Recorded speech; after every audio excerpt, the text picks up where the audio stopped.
அனைவருக்கும் வணக்கம். சங்கத்தமிழ் காட்சிக்கூடம் மதுரையின் சார்பில் நடைபெறும் சங்கத்தமிழ் கூடலின் 4வது நிகழ்வு இது. இந்நிகழ்வின் பொலிவுரை வழங்குவதற்காக அரசு மேல்நிலைப் பள்ளியின் தமிழாசிரியர் முனைவர் மு. மகேந்திரபாபு ஐயா அவர்களை மேடைக்கு வருமாறு அன்போடு அழைக்கின்றேன். இயற்கை பாதுகாப்பு அறக்கட்டளையின் நிறுவனர் திரு செல்வம் ராமசாமி ஐயா அவர்களையும் மேடைக்கு வருமாறு அன்போடு அழைக்கின்றேன். நிகழ்ச்சியின் தொடக்கமாக தமிழ்தாய் வாழ்த்து.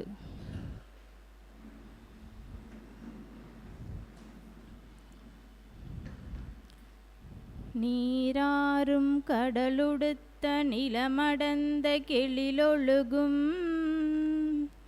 சீராறும் வதனமென திகழ் பரத கண்டமிதில் தெக்கணமும் அதிசிறந்த திராவிடனல் திருநாடும் தக்க சிறு பிறை நுதலும் தரித்தனரும் திலகமுமே அத்திலக வாசனை போல் அனைத்துலகும் இன்பமுற எத்திசையும் புகழ் மணக்க இருந்த பெரும் தமிழனங்கே தமிழனங்கே உன் சீரிலமை திறம் வியந்து செயல் மறந்து வாழ்த்துதுமே வாழ்த்துதுமே வாழ்த்துதுமே.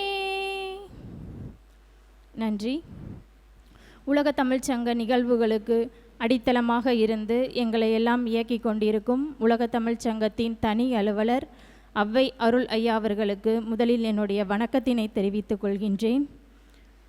இன்றைய நிகழ்வில் சங்கத்தமிழ் அமுதம் எனும் தலைப்பில் பொலிவுரை வழங்குவதற்காக அரசு மேல்நிலைப் பள்ளியிலிருந்து நல்லாசிரியர் விருது பெற்ற தமிழாசிரியர் மு. மகேந்திரபாபு ஐயா அவர்கள் இங்கு வருகை புரிந்துள்ளார். ஐயா அவர்களை சங்கத்தமிழ் காட்சிக்கூடம் மதுரையின் சார்பில் வருக வருக என்று வரவேற்று மகிழ்கின்றேன். வணக்கம் ஐயா.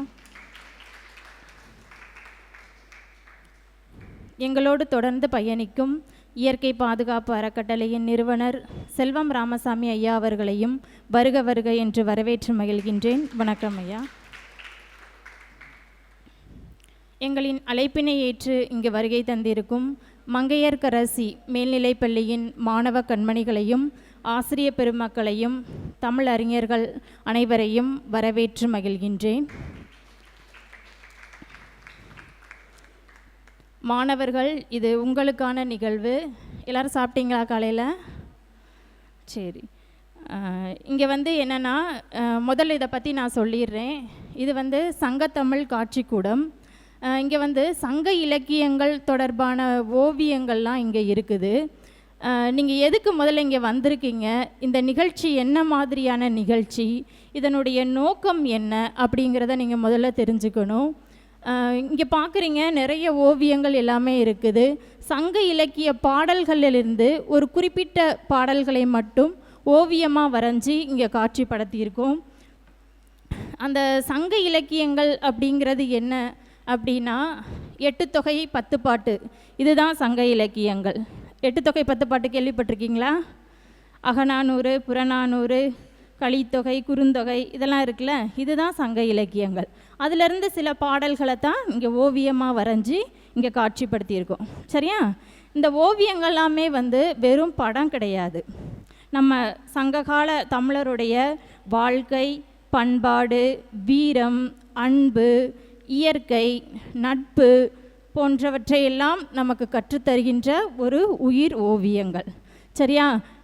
இப்போ நீங்கள் ஒரு இடத்துல புத்தகத்தில் படிக்கிறீங்க, அதை தெரிஞ்சுக்கிறீங்க, அது ரொம்ப நாள் நம்ம மனசில் நிற்குங்கிறது சொல்ல முடியாது. அதே இது ஒரு ஓவியத்தை பார்த்து நீங்கள் கற்றுக்கிட்டீங்க அப்படின்னா அது ரொம்ப நாள் மனசில் நிலைத்து நிற்கும். அதற்காகத்தான் உங்களையெல்லாம் ஆசிரியர்கள் இங்கே கூட்டு வந்திருக்காங்க. ஒவ்வொரு ஓவியமும் ஒரு கதை சொல்லும் உங்களுக்கு. சரியா? இதற்கான விளக்கத்தை நம்ம நிகழ்ச்சி முடிஞ்ச பிறகு நான் உங்களுக்கு சொல்கிறேன். சரியா? ஒன்று மட்டும் நீங்கள் கற்றுக்கணும். தமிழ் அப்படிங்கிறது ஒரு பாடம் கிடையாது. அது நம்மளுடைய வாழ்க்கை முறை.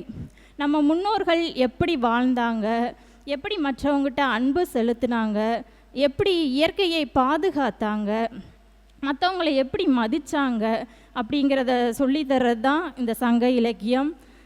இந்த இலக்கியம் தொடர்பான நிகழ்வுகள் வந்து நம்ம தமிழருடைய ஒரு மாண்பை சொல்கிறதுனால இது வந்து ரொம்ப பொக்கிஷமான ஒரு இலக்கியம்தான் தமிழ் இலக்கியம். இதை வந்து ஒரு செல்வம்னே சொல்லலாம், நம்மளுடைய சொத்து. இதை வந்து உங்கள் குழந்தைகளுக்கு உங்களுக்கு ஊட்டணும் அப்படிங்கிற ஒரு நோக்கத்தோடு தான் தொடர்ந்து வாரந்தோறும் இந்த நிகழ்ச்சியை நாங்கள் நடத்திட்டு வர்றோம். இது வரைக்கும் 3 நிகழ்வுகள் நடைபெற்று இருக்குது. இது 4வது நிகழ்வு உங்கள் பள்ளி மாணவர்கள், மங்கையர்கரசி பள்ளி மாணவர்களுக்கு. அது பற்றி ஐயா இன்னைக்கு சங்கத்தமிழ் அமுதம் அப்படிங்கிற தலைப்பில் பேச வந்திருக்காரு. நீங்கள்லாம் அமைதியாக இருந்து இந்த செய்தியை உள்வாங்கிட்டு கவனமாக கேட்கணுங்கிறத இந்த இடத்துல நான் தெரிவிச்சுக்கிட்டு சங்கத்தமிழ் அமுதம் குறித்து உரையாற்ற வருமாறு மகேந்திர பாபு ஐயா அவர்களை அன்போடு அழைக்கின்றேன்.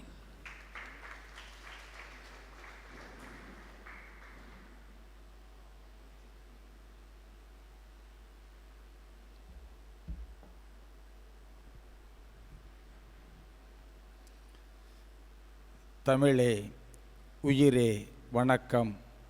தாய்பிள்ளை உறவம்மா உனக்கும் எனக்கும்.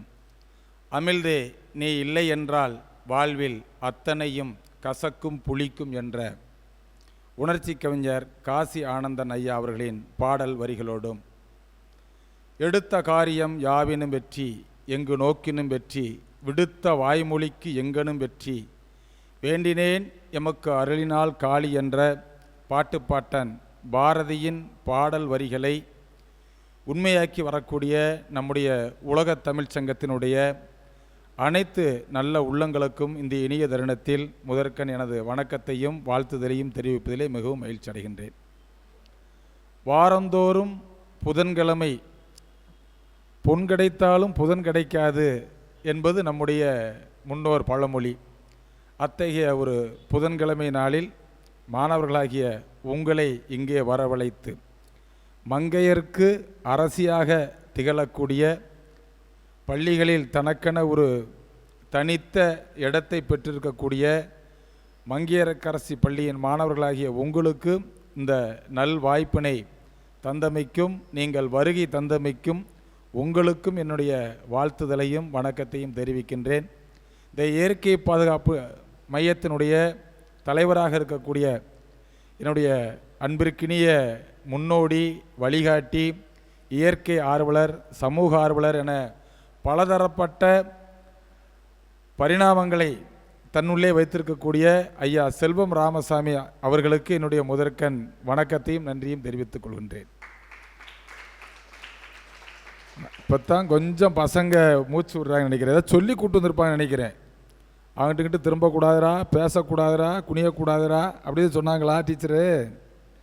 அப்படி தானே சொல்லி கூட்டு வந்திருக்காங்க. உள்ளேருந்து நம்ம வெளியிலேருந்து உள்ளே வருகின்ற பொழுது அங்கே ஒரு அற்புதமான கல் சிலை பார்த்தீங்களா?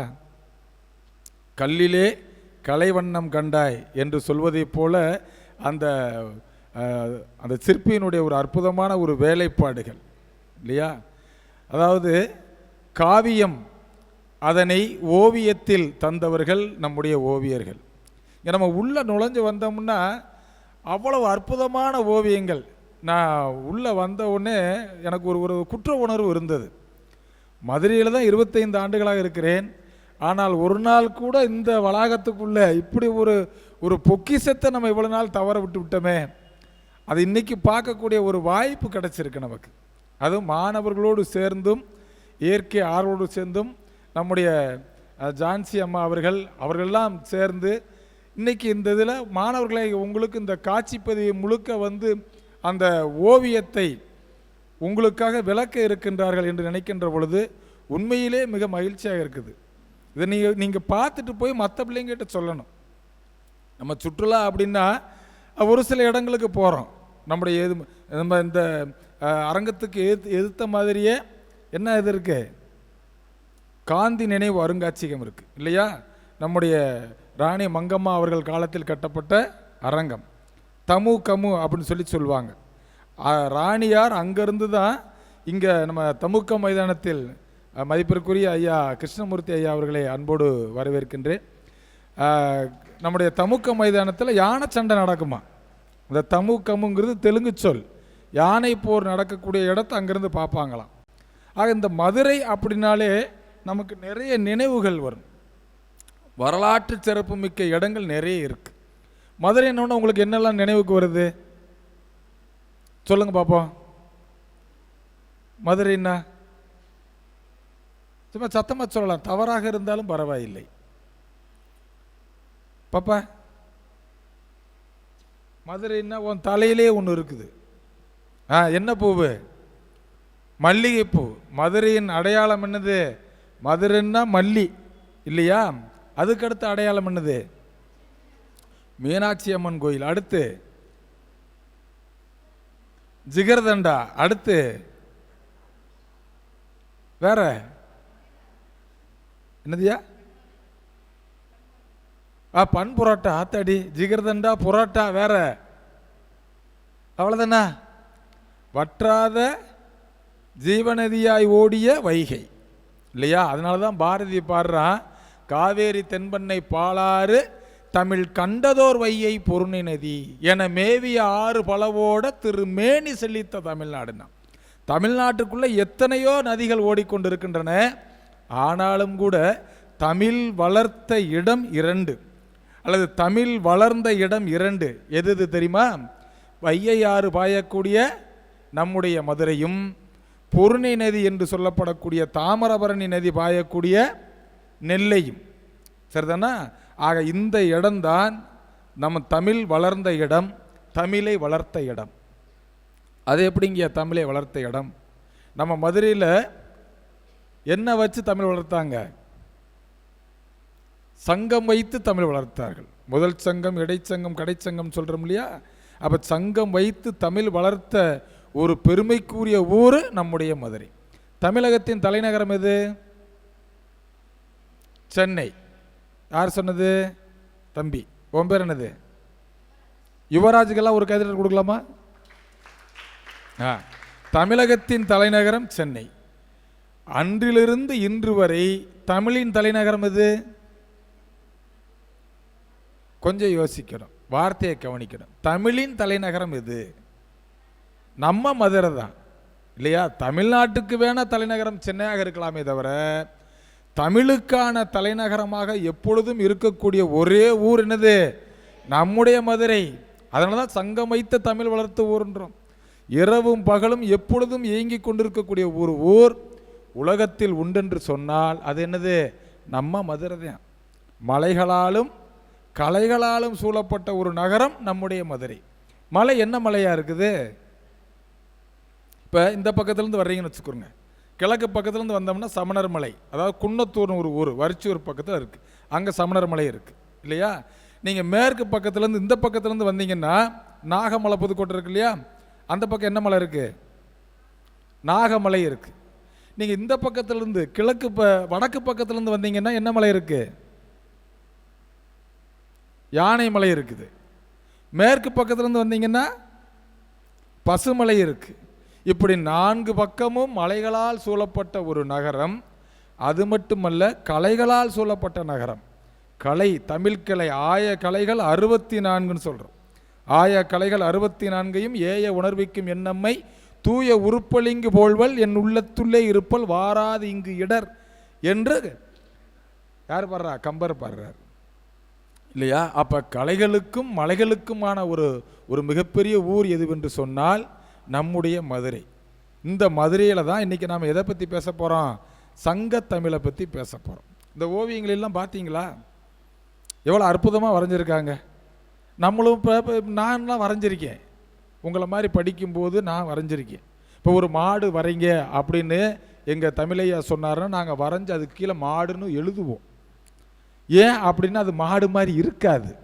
நம்ம வரைஞ்சது மாடு தான், 2 கொம்பு தெரியுது, பின்னாடி ஒன்று போட்டு இது வால் இது கால் அப்படின்னு தெரியப்படுத்தணுங்கிறதுக்காக நம்ம வரைவோம் இல்லையா? ஆனால் இங்கே இருக்கக்கூடிய ஒவ்வொரு ஓவியங்களும் சங்கத்தமிழினுடைய ஒவ்வொரு காட்சியினை பற்றி, ஒரு பாடலை பற்றி, அதாவது 1000 வார்த்தைகள் சொல்வதை ஒரு படம் சொல்லிவிடுவாங்க. ஐயா இருக்காங்க, புகைப்பட கலைஞர், ஒரு புகைப்படம் என்ன செய்யும் அப்படின்னா 1000 வார்த்தைகள் சொல்வதை ஒரு புகைப்படம், ஒரு ஒளிப்படம் சொல்லியிருப்பாங்க. அதுபோல 1000 வார்த்தைகளுக்கான அந்த பாடல் பொருளை தனக்குள்ளே வைத்திருக்கக்கூடியது இங்கே இருக்கக்கூடிய ஓவியங்கள். சரியா? அப்போ மதுரை 2000 ஆண்டு பெருமை உடையது என்றும் 3000 ஆண்டு பெருமை உடையது. நம்முடைய தமிழ் அழிவில்லாதது. இப்போ பார்த்தீங்கன்னா, இப்போ இந்த பக்கம் பார்த்தீங்கன்னா கல்வெட்டில் இருக்குது, நம்முடைய அன்றைய மொழி இருக்குது. அப்போ கல்வெட்டிலையும் நம்முடைய தமிழ் மொழி இருக்கிறது, நம்முடைய கைபேசியிலும் தமிழ் மொழி இருக்கிறது இல்லையா? செப்பேடிலும் இருக்கிறது, இன்றைய செல்போனிலும் நம்முடைய தமிழ் இருக்கிறது என்று சொன்னால் இன்னும் எத்தனை ஆண்டுகள் ஆனாலும் அப்படியே இருக்கும். அதான் பாரதி பாடினா, சொல்லில் உயர்வு தமிழ் சொல்லே அதை தொழுது படித்திடடி பாப்பான். யாம் அறிந்த மொழிகளிலே தமிழ் மொழி போல் இனிதாவது எங்கும் காணோம். பாரதிக்கு 8 மொழிகளுக்கு மேலே தெரியும். பாரதி பிறந்த ஊர் எதுப்பா? எட்டயபுரம். தம்பிக்கு ஒரு கைதட்டல் கொடுங்க. எட்டயபுரம். அந்த எட்டயபுரத்தை சேர்ந்தவன் தான் நான். எட்டயபுரத்திலிருந்து ஒரு 8 கல் தொலைவில் இருக்கக்கூடிய பொன்னையாபுரம்ங்கிற ஒரு சின்ன கிராமம். பாரதியை யாம் அறிந்த, நான் அறிந்தேன்னு சொல்லலை, யாம் அறிந்த மொழிகளிலே அப்படி சொன்னான்னா, பாரதி எட்டயபுரத்தில் பிறந்ததுனால அவனுக்கு தமிழ் தெரியும், நெல்லையில் படித்ததனால் அவனுக்கு ஆங்கிலம் தெரியும். அவர்களுடைய அத்தை வீட்டுக்கு காசிக்கு போகிறாரு, அங்கே போகின்ற பொழுது சமஸ்கிருதம் தெரியும், இந்தி தெரியும். அடுத்து பாண்டிச்சேரிக்கு போகிறாரு, அங்கே போனதுனால அவருக்கு பிரெஞ்சு தெரியும். இதுபோக மலையாளம் தெரியும், தெலுங்கு தெரியும். ஆக 8 மொழிகள் கற்றதன் காரணமாகத்தான் பாரதி சொன்னான், யாம் அறிந்த மொழிகளிலே தமிழ் மொழி போல் இனிதாவது எங்கும் காணும். சங்க தமிழ் அமுதம். அமுதம்னா என்னையா? அமிழ்தத்தை கடைந்தால் வருவது தமிழ். இப்போ நான் அமிழ்துன்னு சொல்கிறேன், நான் கொஞ்சம் வேகமாக சொல்கிறேன், நீங்களும் கொஞ்சம் உங்கள் மனசுக்குள்ளே சொல்லி பாருங்கள் பார்ப்போம். அமிழ்து அமிழ்து அமிழ்து அமிழ்து அமிழ்து அமிழ்து அமிழ்து அமிழ்து அமிழ்து அமிழ்து அமிழ் எப்படி முடியுது? தமிழ்னு முடியுது. கேட்டோம். நம்ம கடைசியை எதை சொல்லும்போது மின்சாரம் தடைப்பட்டது சொல்லுங்கள் பார்ப்போம். என்ன சொல்லிக்கிட்டு இருக்கும்போது கரண்ட் போச்சு? யாராவது ஒருத்தர்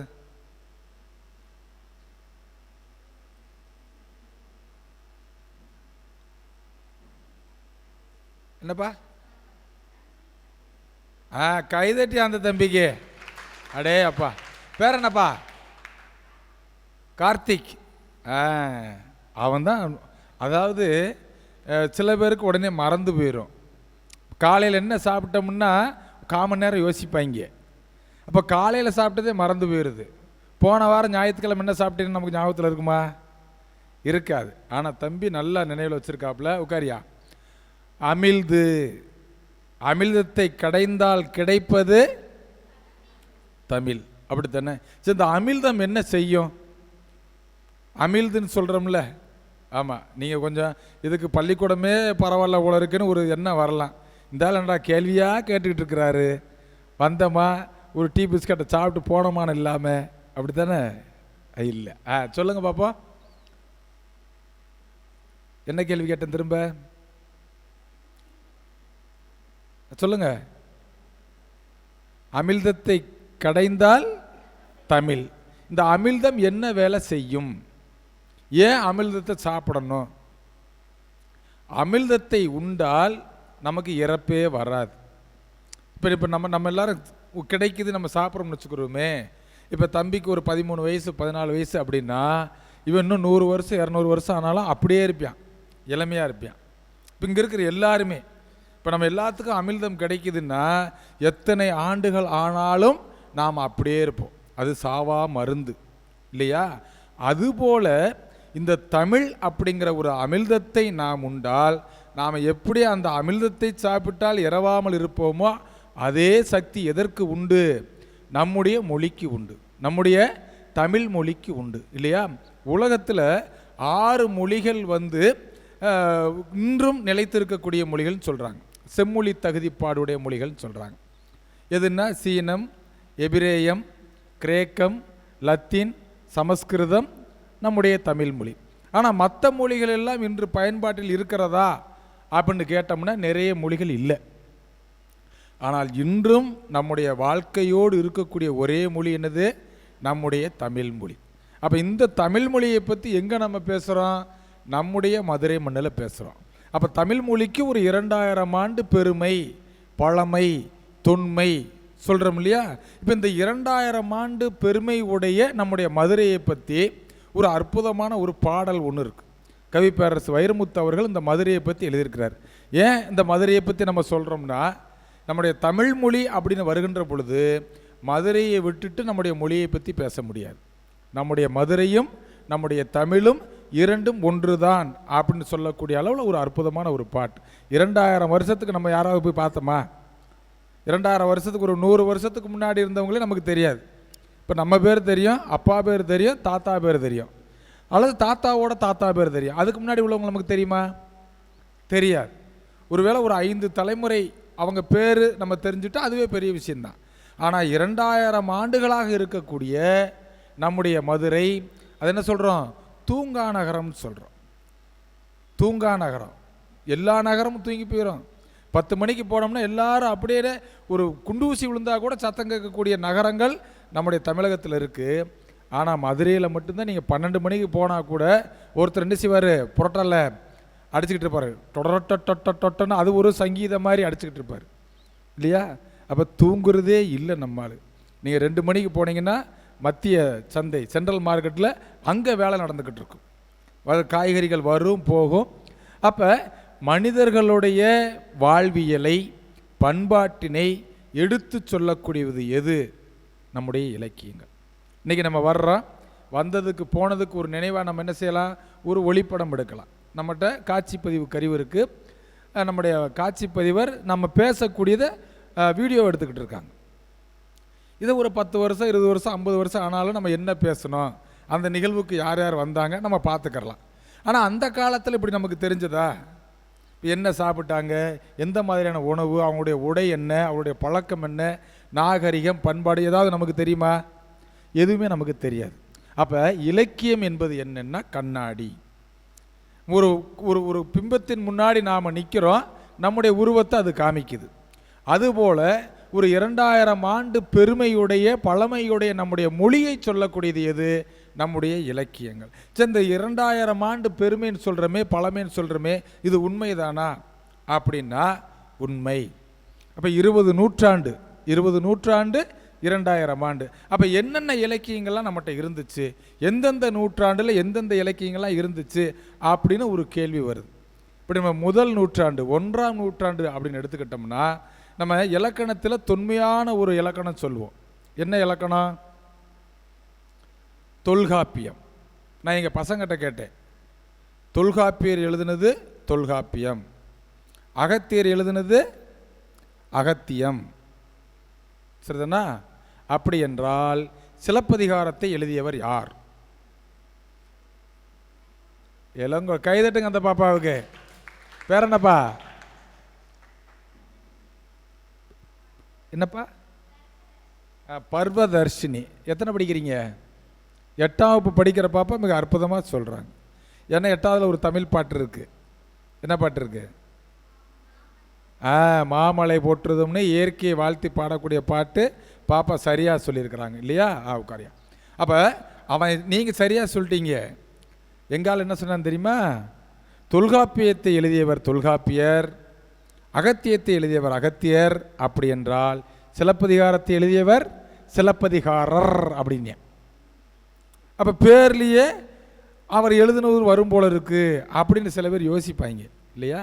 அப்போ 1ஆம் நூற்றாண்டில் உருவான ஒரு நூல் எது அப்படின்னா தொல்காப்பியம். 2ஆம் நூற்றாண்டில் சங்க இலக்கியங்கள், 3ஆம் நூற்றாண்டில் திருவாசகம், 4ஆம் நூற்றாண்டில் அப்படியே ஒன்று ஒன்றா எடுத்துக்கிட்டோம்னா கடைசியாக வரக்கூடிய 20ஆம் நூற்றாண்டு. 20ஆம் நூற்றாண்டு பாரதியாருடைய பாடல்கள் சொல்கிறோம். அப்போ 20 நூற்றாண்டிற்கான ஒரு இலக்கிய வளம் எங்கே இருக்குது? இதில் 50 காப்பியங்கள் சொல்கிறோம், 5 காப்பியங்கள் சொல்கிறோம், சங்க இலக்கியங்கள் சொல்கிறோம் இல்லையா? அப்போ இந்த இலக்கியங்கள் எல்லாம் மக்களிடம் எதை கொடுத்தது, என்ன சொன்னது, அதுதான் இங்கே உள்ள ஒவ்வொரு படங்கள். இப்போ இந்த பார்த்தீங்களா, ஒரு அரசர் நிற்கிறாரு, அவர் என்ன செய்கிறாரு, தன்னுடைய வாளை கொடுக்குறாரு. யார்கிட்ட கொடுக்குறாரு? ஒரு புலவர்கிட்ட கொடுக்குறாரு. அந்த புலவர் என்ன பண்ணியிருக்கிறாரு, தன்னுடைய வறுமை நிலை போகிறாரு. அந்த காலத்தில் புலவர்கள் என்ன செய்வாங்க, வறுமை நிலையில் ஒரு அரசரை போய் பார்த்து அவங்கள பாடுனா பொருள் தருவாங்க, கிடைக்கும், நம்மளுடைய வறுமை போகும் நினச்சி வருவாங்க இல்லையா.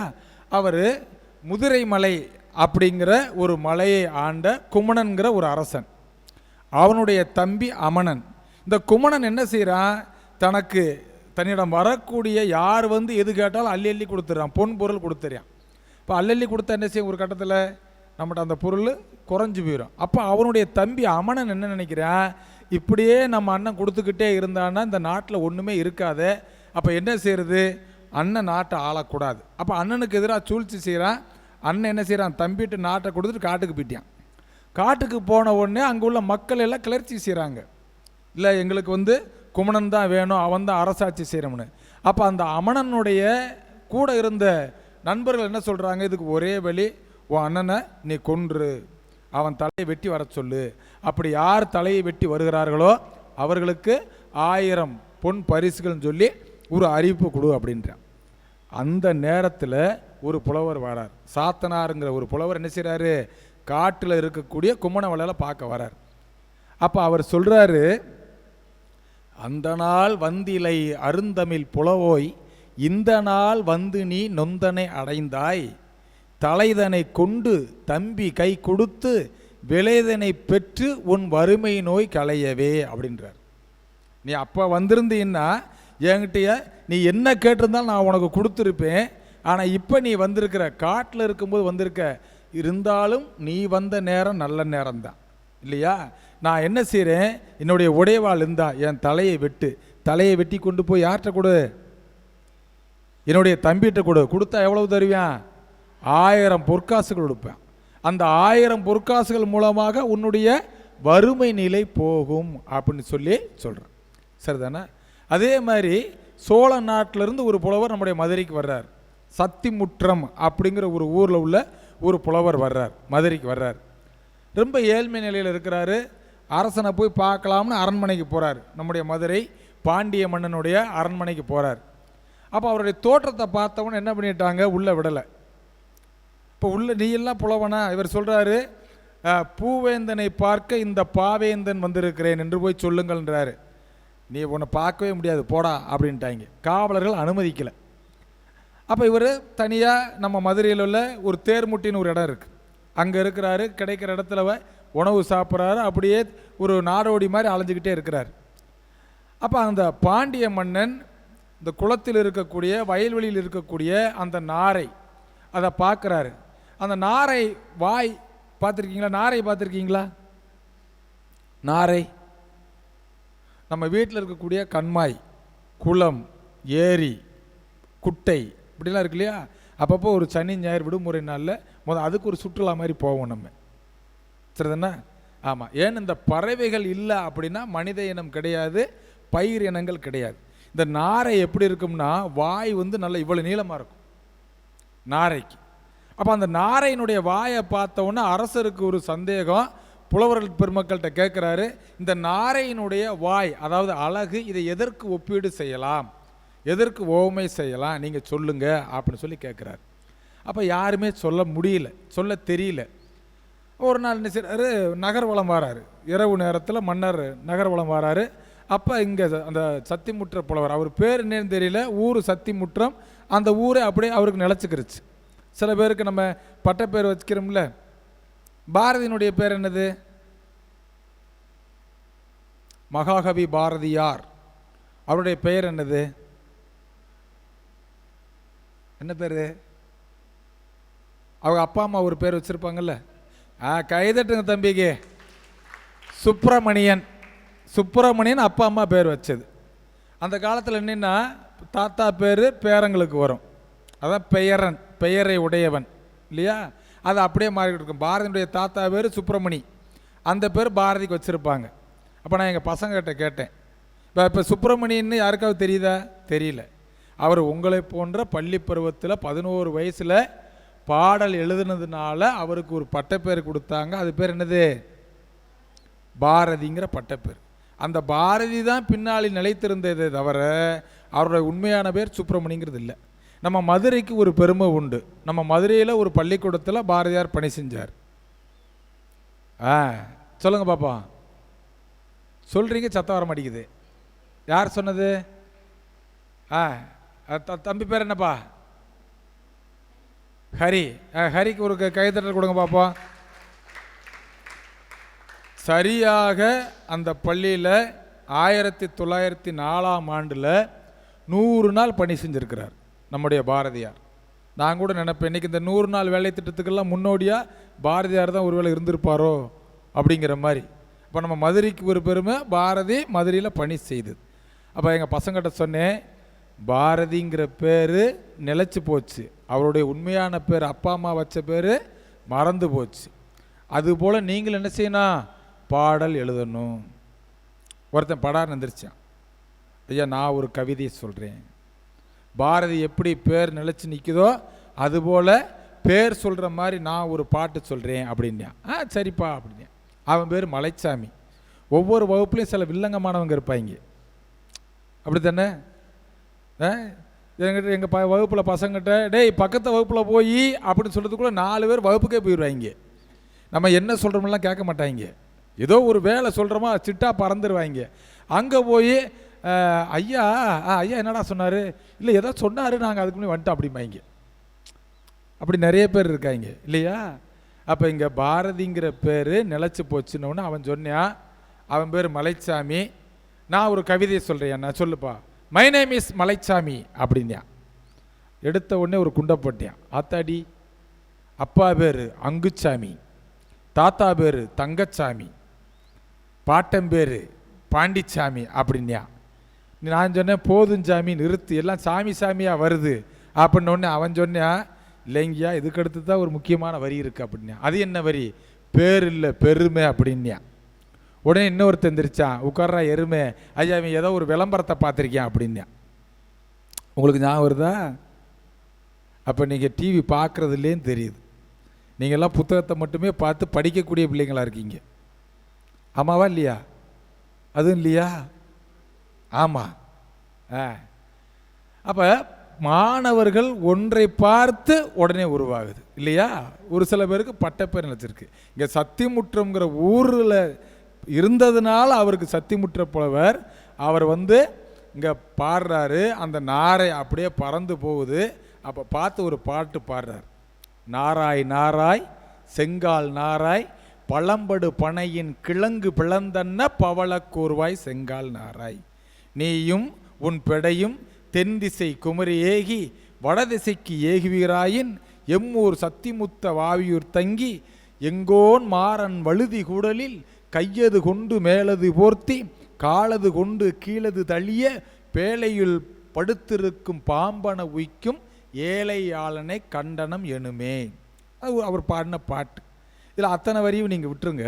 ஒரே ஒரு வரி முக்கியமான வரி, நாராய் நாராய் செங்கால் நாராய் பழம்படு பனையின் கிழங்கு பிளந்தன்ன பவளக்கூர்வாய் செங்கால் நார். இப்போ பனைமரம் இருக்குல்ல, பார்த்துருக்கீங்களா? பனைமரம், அதில் அப்படியே ஒரு ஒரு பாலை வரும், அதுலேருந்து பதநீர், அதை சீவுனா பதனி, அதை அப்படியே விட்டுட்டோம்னா அது குறும்பு, அது நொங்கா மாறும். அந்த நுங்கை நம்ம வெட்டலை அப்படின்னா அது பனங்காய் பனம் பழமாக மாறும். பனம்பழமாகி நம்ம அதை பறிக்கலை அப்படின்னா அதுவாக காற்றுக்கு கீழே விழுகும். அப்படி விழுகிறத நம்ம எடுத்து என்ன செய்வோம்னா கிராமங்களில் அப்படியே ஒரு இடத்துல மண்ணை பரப்பி அதை ஊண்டி வைப்பாங்க. அதை ஒரு குறிப்பிட்ட ஒரு 4 மாதம் 5 மாதத்தில் என்ன செய்யும்னா அந்த பதிலேருந்து அப்படியே உள்ள ஒரு வேறு மாதிரி போகும். அது நாளாக நாளாக அது எதா மாறும்? கிழங்கா மாறும். இப்போ நம்முடைய செல்வ ராமசாமி ஐயா ஒரு மிக பெரும் பணி செஞ்சுக்கிட்டு இருக்காங்க. கம்மாக்கரை ஓரங்களில் பனை மரத்தை நட்டிக்கிட்டு இருக்காங்க. நம்முடைய தமிழகத்தினுடைய மாநில மரம் எது தெரியுமா? பனை மரம். சரிதானா? ஏன்னா அந்த பனை மரம் நிறைய தண்ணி குடிக்காது. நம்ம மண்ணுக்கான மரம் பனை மரம். அப்போ அவர் என்ன சொல்கிறாரு? பழம்படு பனையின் கிழங்கு பிளந்தன்ன. பனங்கிழங்கு சாப்பிட்ருக்கீங்களா? நீ அந்த பனங்கிழங்க அப்படியே 2ஆக பிரிங்க. ஒரு கற்பனை பண்ணுங்க. நம்ம இப்போ எங்கே போகிறோம்னா ஒரு 2000 வருஷத்துக்கு முன்னாடி மதுரைக்கு போகிறோம். அப்படியே 2ஆக பிரிங்க. அந்த ரெண்டா அந்த கிழங்கு பிளந்தா எப்படி இருக்குமோ அதுபோல அந்த நாரையினுடைய வாய் இருக்கு அப்படின்னு அவர் ஒரு ஓமை வைக்கிறார், ஒரு பாட்டு பாடுறார். சரிதானா? இந்த பனங்கிழங்குலாம் ரொம்ப நல்லது. நீங்கள் மற்ற பாலித்தீன் கவருக்குள்ளே போட்ட உணவுப் பொருளை திங்கிறத விட இந்த பனங்கிழங்குல நிறைய நார்ச்சத்து இருக்குது, அதை வாங்கி சாப்பிடுங்க. அப்போ இது சொன்ன உடனே அங்கே மறைந்திருந்து பார்த்த அந்த பாண்டிய மன்னன், ஆகா நம்ம என்ன கேள்வி நம்முடைய அரசவையில் கேட்டோமோ அதை யாரும் சொல்லலை, இங்கே ஒரு அருமையாக சொல்கிறாருன்ட்டு அந்த காவலன் ஒரு ஏவலனை கூப்பிட்றாரு, இங்கே வா, இந்த மாதிரி தேர்முட்டி பக்கத்தில் ஒருத்தர் படுத்திருக்கிறாரு, அவரை எங்கேயும் விட்டுறாத, விடிஞ்ச உடனே நீ என்ன செய்ய அரண்மனைக்கு கூப்பிட்டுவான்ட்டார். அதுபோல் விடியுது, விடிஞ்சு அவருங்க வந்து கூப்பிட்றாரு. கூப்பிட்டு வந்து அவர் சொன்ன அந்த ஓமைக்காக அவருக்கு என்ன செய்கிறாரு, ஒரு நல்ல உடை ஆடை பொன் பொருள் எல்லாம் கொடுத்து உட்கார வைக்கிறார். அப்போ அவருடைய ஏழ்மை நிலைமையை சொல்கிறார். இப்போ நீங்கள் ஓமையை பார்த்தோன்னு நம்ம சந்தோஷப்படுறோம். அதுக்கடுத்து அவர் என்ன சொல்கிறாரு, அந்த உள்ள ஐயா வணக்கம் ஐயா, ஐயா ராமசாமி ஐயா அவர்களை அன்போடு வணங்குகிறோம். அப்போ அவருடைய நிலை முதல்ல ஓமைக்காக மகிழ்ச்சி அடைகிறோம். ஆனால் அவருடைய வறுமை நிலை எப்படி இருக்கிறான், அவர் ஒரு பெட்டிக்குள்ளே படுத்திருக்கிற பாம்பை போல கையது கொண்டு மேலது தழுகி காலது கொண்டு கீழது ஒரு பொத்துறதுக்கு ஒரு போர்வை கூட இல்லாத ஒரு வறுமை நிலையை அவர் சொன்ன உடனே அந்த பாண்டிய மன்னன் இங்கிருந்து ஆட்களை சோழ நாட்டுக்கு அந்த சத்திமுற்றத்துக்கு அனுப்பி அவருக்கு என்ன செய்கிறாரு, அவர் வீட்டுக்கு தேவையான வீடு, புது வீடு கட்டி கொடுக்குறாரு, பொன்பொருள் எல்லாம் கொடுக்குறாரு. இவர் குறிப்பிட்ட நாளில் இங்கேருந்து செல்கின்ற பொழுது அப்போ அவருக்கு எதுவுமே கொடுக்கல. சரி நீங்கள் போயிட்டு வாங்க, உங்களுக்கு மீண்டும் எப்போ வர முடியுமோ அப்போ வாங்க அப்படி சொல்லிடுறாரு. இவருக்கு ஒரு வருத்தம், என்னடா இவ்வளவு நாள் இங்கே இருந்தோம், ஆனால் பாண்டிய மன்னன் நமக்கு ஒரு பொருள் கொடுத்து அனுப்பாமல் போகிறாரேன்னு அவர் ஊருக்கு போகின்ற பொழுது தான் தெரிகிறது அங்கே வீட்டில் செல்வ செழிப்பாக இருக்குது. அதுக்கு காரணம் யார், நம்முடைய பாண்டிய மன்னன் எதுவுமே இவர்கிட்ட கேட்காம அங்கே இடம் தேடி கொடுக்குறார். அப்போ அது என்னது, ஒரு கொடை சிறப்பு. நம்முடைய பழந்தமிழர்கள்ட்ட இருந்த ஒரு மாபெரும் பண்பு என்ன, கொடை. கொடை சிறப்புங்கிற ஒரு வறுமை நிலையில் இருந்த ஒரு புலவருக்கான ஒரு வாழ்க்கை நிலையை மாற்றக்கூடிய ஒரு செய்தி அந்த செய்தியில் இருக்கு. இப்போ நீங்கள் அடுத்து அங்கிட்டு பார்த்தீங்கன்னா இந்த இருக்குல்ல ரெண்டாவது படம் ஔவை, அருந்தமிழ் வளர்த்த ஔவை. ஔவைக்கு நெல்லிக்கனி கொடுக்கறது யாரு, அதியமான் கொடுக்குறார். அந்த நெல்லிக்கனி கிடைத்தற்கரிய நெல்லிக்கனி, 12 ஆண்டுகளுக்கு ஒரு முறை கிடைக்குங்கிற நிலையில் உள்ள ஒரு நெல்லிக்கனி. எல்லா மரத்திலும் அப்படி அந்த மருத்துவ குணமுள்ள நெல்லி கிடைக்காது, ஏதாவது ஒரு மரத்தில் கிடைக்கும். அந்த மரமும் மலை உச்சியில் இருக்கும், அந்த மரத்துக்கு ஏற முடியாது. இவ்வளவு சிக்கல்கள் நிறைந்த அந்த நெல்லிக்கனி, கிடைத்த நெல்லிக்கனியை அந்த அதியமான் தான் சாப்பிடாம யாருக்கு கொடுத்தான், ஔவைக்கு கொடுத்தான். ஏன் ஔவைக்கு கொடுத்தான், நீண்ட நாள் வாழணும். ஔவை நீண்ட நாள் வாழ்ந்தால் நமக்கு என்ன கிடைக்கும், நன்மை. என்ன நன்மை கிடைக்கும், நமக்கு தமிழ் கிடைக்கும் இல்லையா, நமக்கு கிடைக்கக்கூடியது என்னது, தமிழ் கிடைக்கும். ஔவை தானே சொன்னா, சித்திரமும் கைப்பழக்கம் செந்தமிழும் நாப்பழக்கம் வைத்ததொரு கல்வி மனப்பழக்கம் நித்தம் நடையும் நடைப்பழக்கம் நட்பும் தயையும் கொடையும் பிறவிக்கணும்னா. அப்போ சங்க தமிழரிடம் இருந்த ஒரு மாபெரும் பண்பு என்னென்னா கொடை பண்பு. இன்னைக்கு நம்ம வீடு கட்டுறோம், மாடி மேலே மாடி கட்டுறோம், கட்டிட்டு ஒரு பெரிய காம்பவுண்டு சுவர், முன்னாடி ஒரு பெரிய கேட்டு, ஒரு 20 அடி அகலம் அப்படின்னம்னா போட்டு கிட்டத்தட்ட அந்த வீடு ஜன்னல் எதுவுமே இருக்காது, ஒரு கல்லறை மாதிரி தான் நம்ம கட்டி உள்ளே வாழ்ந்து கொண்டு இருக்கிறோம். ஆனால் அந்த காலத்தில் வீடுகள் எப்படி இருக்கும் தெரியுமா, கிராமத்து வீடுகள், ஒரு ஓட்டு வீடு இருக்கும், முன்னாடியே ஒன்று கட்டி வச்சுருப்பாங்க, ஒரு ஒரு ஒரு ஒரு 3 அடி உயரத்தில், ஒரு ஒரு இந்த அளவுக்கு, ஒரு 4க்கு 4 ஒரு ஒரு 3க்கு 6 அந்த மாதிரி இருக்கும், வீட்டுக்கு முன்னாடி இருக்கும். அதுக்கு பேர் என்னன்னு தெரியுமா, சொல்லுப்பா, திண்டா, திண்ணைன்னு சொல்லுவோம். என்ன சொல்லுவோம், திண்ணைன்னு சொல்லுவோம். இப்போ யாராவது நெடுந்தூரம், இப்போ நமக்கு இருக்கக்கூடிய வாகன வசதிகள் இருக்குது, அந்த காலத்தில் இருந்ததா, கிடையாது, எல்லாமே நடந்து தான் போகணும். அப்படி நடந்து போகக்கூடியவங்க எங்கேயாவது ஒரு ஓய்வு எடுக்கணும் அப்படின்னா ஊர்களை கடந்து செல்கின்ற பொழுது அந்த திண்ணையில் போய் அவங்க உட்காருவாங்க. அப்படி உட்காருகின்ற பொழுது அந்த வீட்டில் இருக்கக்கூடியவங்க, அவர் யாரோ எதுவோ எதுவுமே தெரியாது, ஆனாலும் வந்திருக்கக்கூடியவர்களுக்கு தண்ணி கொடுப்பாங்க, மோர் கொடுப்பாங்க, சாப்பாடு கொடுத்து பக்கத்திலே உட்கார வச்சு, இந்தாங்க இந்த சாம்பார் கொஞ்சம் போட்டுக்கோங்க, இந்த கொஞ்சம் நெய் ஊற்றிக்கோங்க, இந்தாங்க ரசத்துக்கு கொஞ்சம் போட்டுக்கோங்க, இந்தாங்க ஒரு கட்டி தயிர், நம்ம அல்வா துண்டை வெட்டி எடுக்கிற மாதிரி அந்த காலத்தில் தயிர் அவ்வளவு கட்டியாக இருக்கும், அந்த கட்டி தயிரை போட்டு இந்தாங்க இதை பிசைஞ்சு சாப்பிடுங்க அப்படின்னு பக்கத்திலே உட்கார்ந்து உட்கார்ந்து உட்கார்ந்து இன்னும் கொஞ்சம் சாப்பிடுங்க, இன்னும் கொஞ்சம் சாப்பிடுங்க என்று சொல்லக்கூடிய விருந்தோம்பல் பண்பு நம்முடைய தமிழிடம் இருந்தது. இன்னைக்கு அந்த பண்பு இருக்கிறதா அப்படின்னா கிராமத்து பக்கம் இருக்கு, நகரத்து பக்கம் அது சுத்தமாகவே இல்லை.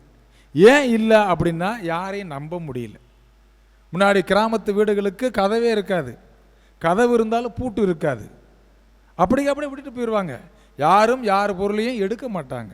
ஆனால் இன்னைக்கு அப்படி இருக்கிறோமா? வள்ளுவர் தான் சொல்றாரு, நம்ம வீட்டுக்கு ஒருத்தர் வந்தால் அந்த விருந்தினரை நம்ம பார்க்கக்கூடிய பார்வை எப்படி இருக்கிறது, முகம் மலர்ந்து சொன்னோம்னா அவங்க மகிழ்ச்சி அடைவாங்க. ஆள் முகத்தை பார்த்தோன்னே ஏன் தான் இந்த ஆள் வந்தானோ அப்படின்னு நம்ம நினச்சோம்னா அவங்க முகம் என்ன செய்யுமா? வாடி போய்விடும், வாடி போகும். ஐயோ உங்கள் பார்வையே சரியில்லையே, இந்த வீட்டுக்குள்ளே போகலாமா அப்படிங்கிற மாதிரியான ஒரு நிலைமை வந்துடும். இதில் விவேக சிந்தாமணிங்கிற ஒரு நூலில் ஒரு பாடல், அற்புதமான பாட்டு ஒன்று வருது. ஒப்புடன் முகம் மலர்ந்து உபசரித்து உண்மை பேசி உப்பிலா கூலிட்டாலும் உண்பதே அமிர்தமாகும். ஒப்புடன் முகம் மலர்ந்து, நம்ம வீட்டுக்கு ஒருத்தரை வாங்க வாங்க வாங்க இப்போ தான் வர்றீங்களா, எவ்வளவோ நாளாச்சா நீங்கள் வந்து, ஏன் இந்த பக்கம் வரவே மாட்டேன்றீங்க, அவசியம் குடும்பத்தோடு வாங்க அப்படின்னு சொல்லி உப்பே இல்லாத கூளை கொடுத்தால் கூட அவர்கள் மனமும் வந்து சாப்பிடுவார்கள்.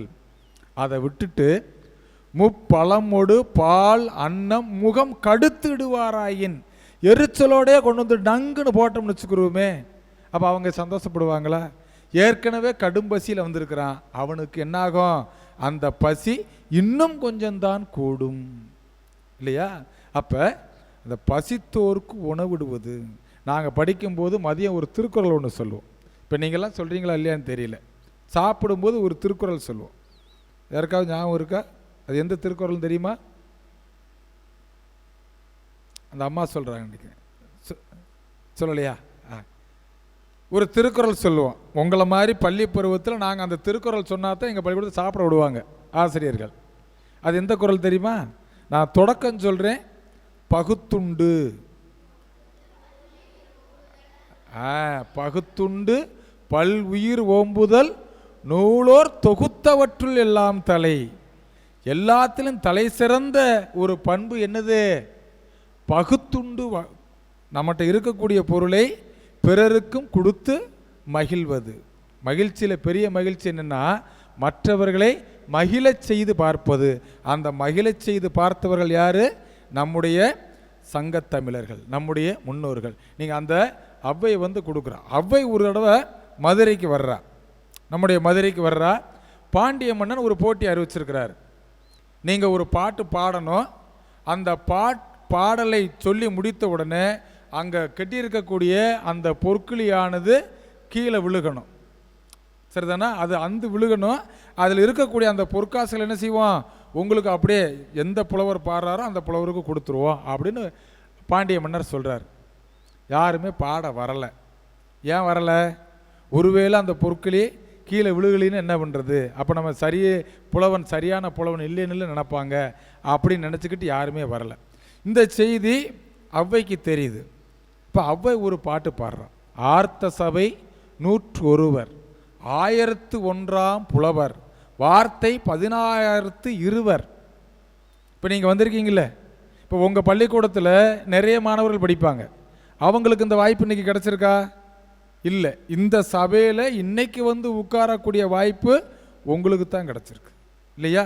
இப்போ இதில் இருக்கக்கூடியதில் எல்லாரும் பேசுவாங்களா அப்படின்னா எல்லாரும் பேச மாட்டாங்க. சில பேருக்கு கூச்சம் இருக்கும், சில பேருக்கு பயமாக இருக்கும், சில பேருக்கு முன்னாடி வந்து நின்னா எல்லாமே மறந்து போயிடும் இல்லையா?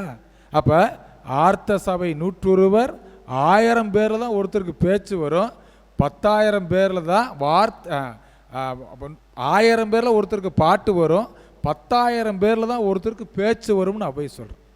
10,000 பேர் இருக்கக்கூடிய ஒரு கூட்டத்தில் ஒருத்தர் தான் அந்த மக்களுடைய மனநிலையை அறிந்து உணர்ந்து பேசக்கூடியவர்கள் அப்படின்னு யார் சொல்கிறா?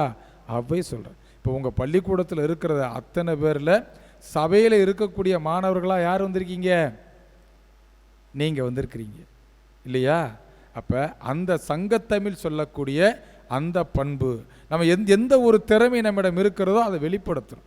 இப்போ அப்படியே ஒவ்வொரு படமாக பார்க்கின்ற பொழுது எனக்கு இதில் நிறைய படங்கள் தெரியல. ஒருவேளை அதை முன்னக்கூட்டியே வந்தோம்னா இன்னும் கூட அங்கே இருக்கக்கூடிய நம்ம புஷ்பா நாச்சியார் அம்மாங்கிட்ட கேட்டுக்கிட்டு இன்னும் கூட பல பாடல்கள் நம்ம சொல்லுவதற்கான ஒரு வாய்ப்பு கூட நமக்கு இருந்திருக்கும் இல்லையா? வள்ளுவர் சொல்கிறாரு, குழலினிது யாழினிது என்பதம் மக்கள் மழலை சொல் கேளாதவர்னு சொல்கிறார். இந்த குறட்பாவில் பார்த்தீங்கன்னா 3 இன லகரமும் இதில் வந்திருக்கும். சரிதானா? இப்போ ஒரு குடும்பத்துக்கான மகிழ்ச்சி என்ன? அங்கு குழந்தை சின்ன குழந்தை. இந்த சின்ன குழந்தை இல்லை அப்படின்னா ஒரு வீடு எப்படி இருக்கும் அப்படிங்கிறத நம்முடைய ஒரு பாண்டிய மன்னர் ஒரு பாட்டில் இருக்கிறார். படைப்பு பல படைத்து பலரோடு உண்ணும் உடைப்பெறும் செல்வர் ஆயினும் இட்டும் தொட்டும் கவ்வியும் துளந்தும் நெய்யுடைய அடிசல் மெய்பட விதிர்த்தும் மயக்குறை இல்லை மக்களுக்கு பயக்குறை இல்லை தாம் வாழும் நாளே. இப்போ உங்கள் வீட்டிலலாம் சந்தோஷப்படுறாங்களா? அப்பா அம்மா சந்தோஷப்படுறாங்களா? இல்லை சனி ஞாயிறு சங்கடப்படுறாங்களா? ஏன்டா அந்த சனி ஞாயிறு லீவ் விடுறாங்க? உங்கள் சேட்டையில் என்ன சொல்லுவாங்க? இந்த லீவு கூட விடாமல் கூட இருந்திருக்கலாமே, 7 நாளும் பள்ளிக்கூடமாகவே இருந்திருக்கலாமே அப்படி நினைக்கிறாங்களா? இல்லை, அப்படி நினைக்க வச்சுருவோம். நம்ம செய்யக்கூடிய சேட்டையில் என்ன செஞ்சிருவாங்க? அவங்களே எதுக்கு தான் லீவ் விடுறாங்களோங்கிற நினைக்கக்கூடிய அளவுக்கு வந்துடும். ஆனால் அந்த குழந்தை செல்வம் இல்லை என்று சொன்னால் எப்படிப்பட்ட செல்வத்தை உடையவராக இருந்தாலும் அவருக்கு அந்த வாழ்க்கையில் மகிழ்ச்சி இல்லை. நீங்கள் அப்படியே அந்த பக்கம் போனீங்கன்னா 5 வகையான நிலங்களை பற்றிய ஒரு படங்கள் இருக்கு. 5 வகை நிலம் என்னது? குறிஞ்சி, முல்லை, மருதம், நெய்தல், பாலை. இப்போ நம்ம குறிஞ்சின்னா என்ன சொல்லுவோம்? குறிஞ்சி நிலத்துக்கு என்ன சொல்லுவோம்? மலையும் மலை சார்ந்த இடத்தையும் நம்ம குறிஞ்சின்னு சொல்லுவோம் இல்லையா? குறிஞ்சியில் மலை தேன் கிடைக்கும். குறிஞ்சி கடவுள் யாரு? முருகன். என்ன குன்றம் குன்றிருக்கும் இடமெல்லாம் குமரன் இருப்பான்னு சொல்லி சொல்கிறோம். அப்போ மலைக்கு அடுத்து கீழே இறங்கணும்னா என்ன வருது? முல்லைன்னா என்னது? காடு. முல்லைன்னா காடு. காடுக்கு கீழே என்ன இருக்குது? வயல் இருக்கு. வயலும் வயல் சார்ந்ததும் என்ன சொல்கிறோம்? மருதம் சொல்கிறோம். அதுக்கடுத்து நீர், கடல், அதை நம்ம என்ன சொல்கிறோம்? நெய்தல்னு சொல்கிறோம். அதுக்கடுத்து பாலைன்னு சொல்கிறோம். இந்த 5 வகையான நிலங்கள், அந்த 5 வகையான நிலத்தில் வாழ்ந்த மக்கள் எப்படி வாழ்ந்தாங்க, இயற்கையை பற்றி என்ன சொன்னாங்க? முக்கூடற்பல்லுன்னு ஒரு சிற்றிலக்கியம் ஒன்று இருக்குது. அந்த முக்கூடற்பல் என்ன சொல்லுது? இயற்கையை பற்றி ஒரு அற்புதமான பாட்டு சொல்லுது. நாளை மழை வரப்போகுது அப்படின்னா இன்னைக்கு அந்த இயற்கை எப்படியெல்லாம் இருக்குது, எப்படியெல்லாம் இயற்கை நமக்கு சாயந்தரம் மழை வரப்போகுது, ஒரு 6 மணிக்கு மழை மேகமாக இருக்குது அப்படின்னு நம்ம அதை வச்சு கண்டுபிடிப்போம். எதை வச்சு சொல்லுவோம் மழை வருதுன்னு? மேகத்தை பார்ப்போம். ஒரு மண் வாசனை வருது இல்லையா? அப்போ ஒரு மழை எங்கேயோ பெய்யுது, இங்கே பெய்யலை ஆனால் எங்கேயோ பெய்யுது. சமயத்தில் பக்கத்து தெரு வரைக்கும் பெஞ்சிருக்கும், நம்ம தெருக்கு பெய்யாமல் கூட போயிருக்கும் இல்லையா? ஆற்று வெள்ளம் நாளை வர தோற்றுதே கூறி மழை ஆழமின்னல் ஈழமின்னல் சூழ மின்னுதே நேற்று மின்றும் கொம்பு சுற்றி காற்றடிக்குதே கேணி நீர்ப்படு சொரித்தவளை கூப்பிடுகுதே.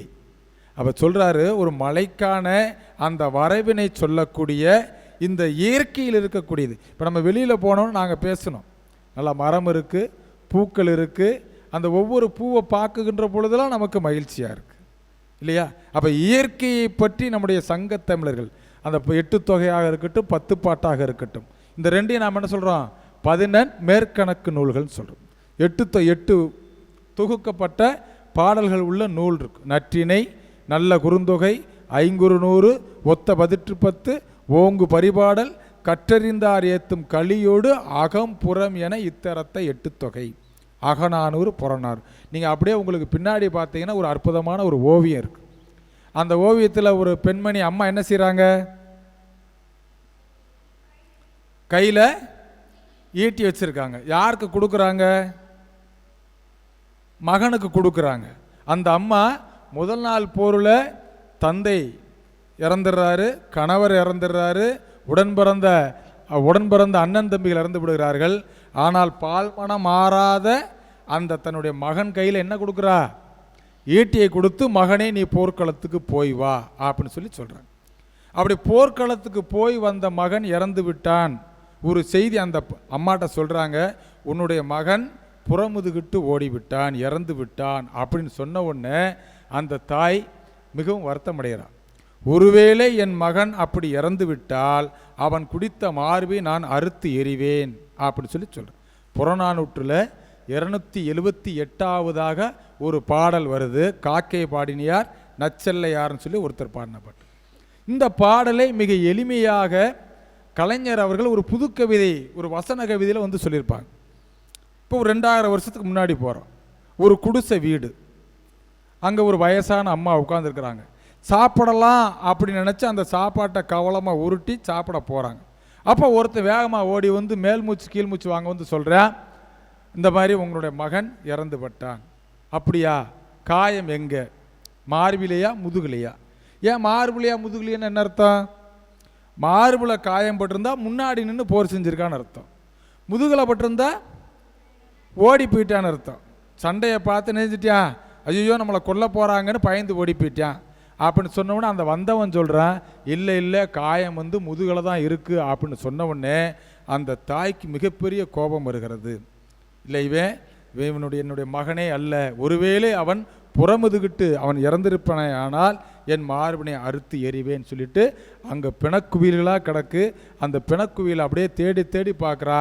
தன் மகன் அங்கே இறந்து கிடக்கின்றான். அவனை அப்படி எடுத்து தூக்கி பார்க்கின்ற பொழுது அந்த காயம், அந்த ஈட்டி எங்கே குத்தியிருக்கு? மார்பில் நெஞ்சில் குத்தியிருக்கு. அதை பார்த்த உடனே அவளுக்கு இதுவரை இல்லாத ஒரு மகிழ்ச்சி வந்துச்சு. தன்னுடைய மகன் பிறந்தபோது அல்லது கல்யாணமான நாளில் கூட அவள் அவ்வளவு மகிழ்ச்சி அடையவில்லை. தன் மகன் வீரனாக இறந்து விட்டான் அப்படிங்கிற அந்த ஒரு கணத்தில் அவள் மகிழ்ந்தாள். அந்த ஒரு சில வரிகள் அதை நான் சொல்கிறேன். குடிசைதான் ஒருபுறம் கூறிய வேல் வாழ் வரிசையாய் அமைந்திருக்கும், வையத்தை பிடிப்பதற்கும் வெம்பகை முடிப்பதற்கும் அடித்து வைத்த படைக்கலம் போல் மின்னும் மிளிரும், புலியின் குகையினிலே அழகில்லை புதுமை என்று கிளியும் மெய்சிலிருப்பும் கீழிறங்கும் தன்மையும் தலை காட்டா மானத்தின் உறைவிடம் மறவன் மாளிகை, இல்லத்து வாயிலிலே கிண்ணத்து சோற்றோடு வெள்ளத்தை சிறிது கலந்து பொக்கை வாய்தனை திறந்து பிடியெண்ணம் எடுத்து போட்டால் பெருநரை கிளவி ஒருத்தி, ஓடி வந்தான் ஒரு வீரன் ஒரு செய்தி பாட்டி என்றான், ஆடி வந்த சிறுமி போல் பெருமூச்சு வாங்குகின்றாய் ஆண்மகனா நீ தம்பி, மூச்சுக்கு மூச்சு இடைவெளி ஏற்படட்டும் பின் பேச்சுக்கு தொடக்கம் செய் என்றால் கிண்டலுக்கு பேர் போன அந்த கிழட்டு தமிழச்சி, வேடிக்கை நேரம் இதுவல்ல பாட்டி உன் வாடிக்கை கேலியை விட்டுவிடு மடிந்தான் உன் மகன் களத்தில் என்றான், மனம் முடிந்து நிமிர்ந்தனால் தாய்க்கிழவி ஒரு முறை, தாயம் ஆடுகையில் காய்களை வெட்டுவதுண்டு களமும் அப்படித்தான், காயம் மார்பிலா முதுகிலா என்றால் முதுகில் என்றான், கிளவி துடித்தனல் இதயம் வெடித்தனல் வாழை எடுத்தனல்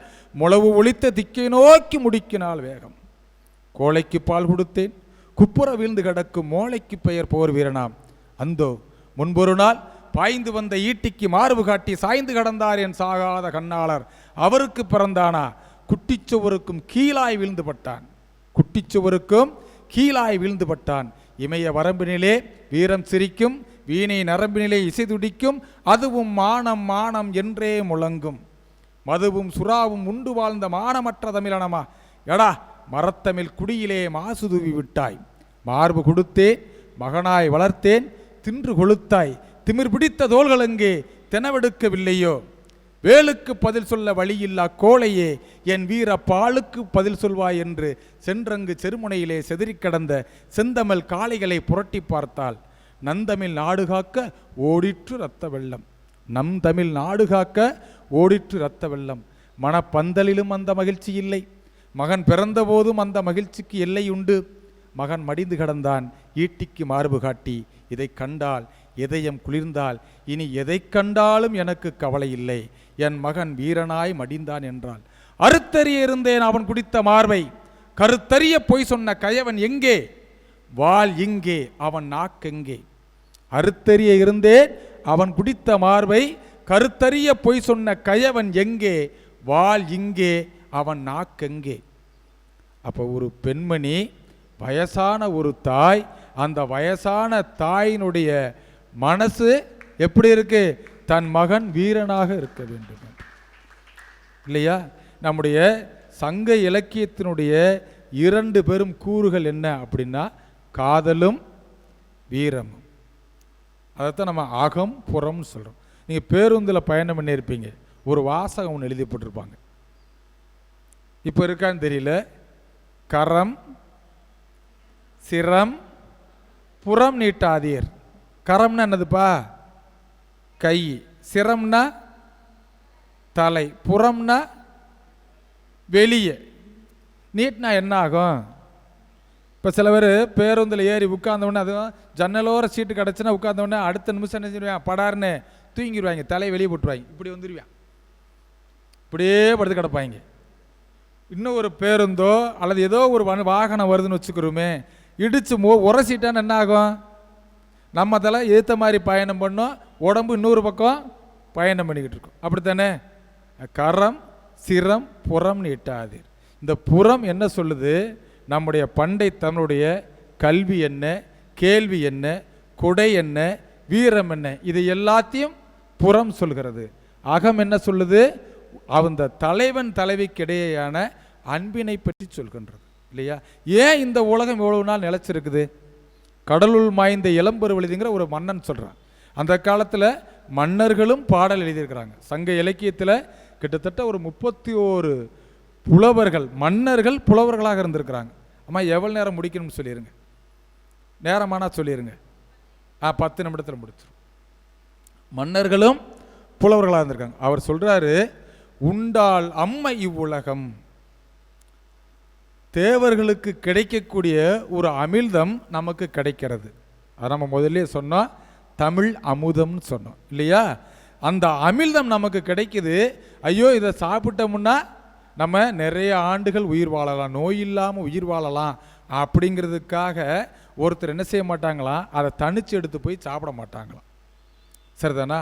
அதுபோல் ஒரு புகழ் கிடைக்குது அப்படின்னா இந்த உலகத்தையே கொடுத்தாலும், இந்த உலகத்துக்காக தன்னுடைய உயிரையே கொடுக்கவும் தயங்க மாட்டார்கள். பழி கிடைக்குது, ஒரு அவச்சொல் வருது, எப்போ இந்த ஒரு செயலை மட்டும் செஞ்சிரு, இந்த உலகத்தையே தாரேன்னா வாங்க மாட்டாங்க. அப்படி தனக்காக இல்லாமல் பிறருக்காக யார் வாழ்ந்து கொண்டு இருக்கின்றார்களோ அவர்களுக்காகத்தான் இந்த உலகம் ஏங்கி கொண்டிருக்கின்றது என்று கடலுள் மாய்ந்த இளம்பெருவழுதிங்கிற ஒரு பாண்டிய மன்னன் பாரு. உண்டால் அம்மை இவ்வுலகம் இந்திரர் அமிழ்தம் எய்வதாயினும் இனிதன தமியர் உண்டலும் இலரே. பிறர் பழியெனின் அஞ்சி புகழ் எனின் உயிரினும் கொடுக்குவர், பழியெனின் உலகுடன் பெரினும் கொள்ளலர். அன்னமாட்சி அணையராகி. எந்த உலகத்தில் எது கிடைத்தாலும் புகழுக்காக உயிரையே கொடுக்கவும் தயங்காதவர்கள் இருப்பதனால் இந்த உலகமானது நிலை பெற்று இருக்கிறதுன்னு சொல்கிறாங்க.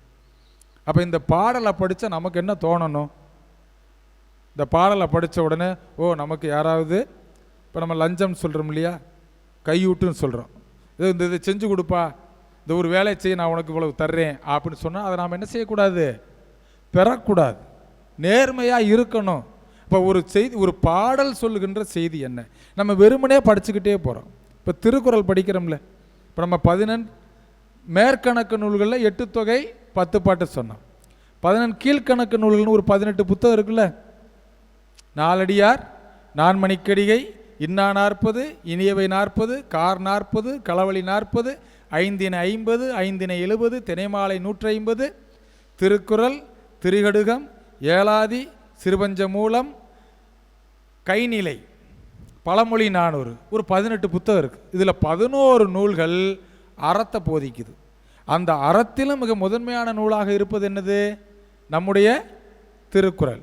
இந்த திருக்குறள் சொல்லுது, தோன்றின் புகழொடு தோன்றுக, அக்திலார் தோன்றலின் தோன்றாமை நன்று. பிறக்கும்போது ஒருத்தன் புகழோட தோன்ற முடியாது. ஆனால் பிறந்து விட்டா பிறகு நாம் என்ன செய்யணும்? நம்ம புகழ் வர்ற மாதிரியான சில செயல்கள் செய்யணும். வள்ளுவர் சொல்கிறாரு, ஈதல் இசைப்பட வாழ்தல் அது அல்லது ஊதியம் இல்லை உயிர்க்கு. இந்த உடம்புக்கு ஊதியம் கிடைக்கும், நம்ம ஒரு வேலைக்கு போகிறோம், மாதம் முடிஞ்சோடனே சம்பளம் கிடைக்குது, ஒரு 50,000 80,000. நீங்கள் வருகின்ற பொழுதெல்லாம் நீங்களாம் மாதம் 3 லட்சம் 5 லட்சம் வாங்குவீங்க இல்லையா? அந்த சம்பளம் அந்த அளவுக்கு வந்துடும். அது எதுக்கு? நம்ம உழைத்தது இந்த உடம்புக்கு. இந்த உயிருக்கு என்ன அப்படின்னா பிறருக்கு கொடுப்பது, ஈதல். நம்மகிட்ட இருக்கக்கூடிய பொருளை பிறருக்கு கொடுக்குறோம், அப்படித்தானே? ஆனால் நம்முடைய மனநிலை எப்படி இருக்கு? பிறர் பொருளை நாம் அபகரிக்கக்கூடிய மனநிலையில் இருக்கிறோம். இப்போ நம்ம திருக்குறள் 1330 குறட்பாக்கள் இருக்குல்ல, இந்த 1330 குறளும் படிக்கணுங்கிற அவசியம் இல்லை. ஏதாவது ஒரு குறளை படித்து அந்த குறள் வழி நாம் நடக்கிறோமா? இப்போ ஒரு திருக்குறள் ஒன்று இருக்கு, கற்க. சொல்லுங்க பார்ப்போம், எதை பற்றி சொல்லுது இந்த குறட்பா? படிப்பை பற்றி சொல்லுது. இந்த 7 சீரில் எதுலையாவது துணைக்கால் இருக்கா? கற்க, கசடர, கற்பவை, கற்றபின் நிற்க, அதற்கு துணைக்கால் இருக்கா? நீங்கள் படிக்கின்ற காலத்தில் சரியான முறையில் படிச்சிட்டிங்கன்னா பிற்காலத்தில் உனக்கு துணையாக வர்றது என்னது? கல்வி மட்டும்தான். கல்வி இருந்தால் உனக்கு அது எத்தனை ஜென்மம், 7 ஜென்மமானாலும் நீ படித்த படிப்பு உனக்கு துணையாக வரும். அப்படி படிக்கலை அப்படின்னா உனக்கு துணையாக வரும். இது சங்க இலக்கியங்கள் நிறைய சொல்லு. ஒரு குடும்பத்தில் 4 பேர் 5 பேர் இருந்தாலும் அந்த இடத்துல எப்பா மூத்தவன் வா அப்படின்னு யாரும் சொல்ல மாட்டாங்க. அந்த 4-5 பிள்ளைகளுக்குள்ளும் யார் படித்தவர்களோ அவர்களைத்தான் இந்த அரசானது அவர்களை பின்பற்றி சொல்லும். 4 விதமான ஜாதிய பாகுபாடு இருக்கிறது. இருந்தாலும் அந்த பாகுபாட்டின் கீழ்நிலையில் ஒருத்தன் படித்தாலும் கூட அவனை மேல்நிலையில் உள்ள ஒருவனும் அவனை சென்று வணங்குவான், வாழ்த்துவான், அவனிடத்தில் கல்வி கற்பான். எதை பற்றி சொல்றது? கல்வியை பற்றி சொல்லுது. அப்போ சங்க காலத்தில் கல்வி இருந்தது, கொடை இருந்தது, வீரம் இருந்தது. நம்ம படிக்கிறோம், இரவு 10 மணி ஆனாலும் வீட்டை சாத்தி படுப்பதற்கு முன்பாக அந்த காலத்தில் கதவை திறந்து ஒரு வார்த்தை கேட்பாங்களாம், நாங்கள் கதவை பூட்ட போகிறோம், யாராவது சாப்பிடாமல் இருக்கிறீங்களா? அப்படி சாப்பிடாமல் யாராவது இருந்தால் வாங்க, நாங்கள் உங்களுக்கு சாப்பாடு போகிறோம். அப்படி தானே? அப்போ அந்த காலத்தில் சோறு பானையில் பெரிய மண்பானை ஆக்கியிருக்காங்க. இன்றைக்கி பானையில் ஆக்குறாங்களா? எல்லாம் இன்றைக்கி குக்கர் வந்துருச்சு, 2 விசில் 3 விசில் விட்டால் அவ்வளோதான். இப்போ டம்ளர் கணக்கு. அந்த காலத்தில் ஆளாக்கு, நாளி, உலக்கு அப்படின்லாம் சொல்லுவாங்க. அப்படி சமைச்ச காலம் இன்றைக்கி மலையேறி விட்டது. இப்போ நம்ம நினைக்கிறோம் பழைய சோறை போட்டாங்கன்னு நினைக்கிறோம். பழைய சோறு தான் அற்புதமான உணவு. நோய்களை, எந்த நோயும் நம்ம உடம்புக்கு வராத ஒரு உணவுன்னா பழைய சோறு. இன்றைக்கி நம்ம சொல்கிறோம், இன்றைக்கி நான் மதிய சோறு சாப்பிட்லைன்னா பழைய சோறாக போட்டு விட்ருவாங்க, அது நான் ராத்திரி சாப்பிடணும். அப்போ காலச்சூழல் என்ன செய்யுது? மாறிக்கிட்டே இருக்கிறது. ஆனால் அந்த மாறிக்கொண்டு இருக்கக்கூடிய அந்த காலத்திலும் நம்முடைய பண்பாட்டையும் நாகரிகத்தையும் நமக்கு சொல்லக்கூடியதாக எது இருக்குது? நம்முடைய சங்க இலக்கியங்கள் இருக்குது இல்லையா? நீங்கள் திருக்குறளில் உனக்கு பிடிச்ச ஒரு குறட்பா சொல்லுப்பா. சரி தம்பிக்கு.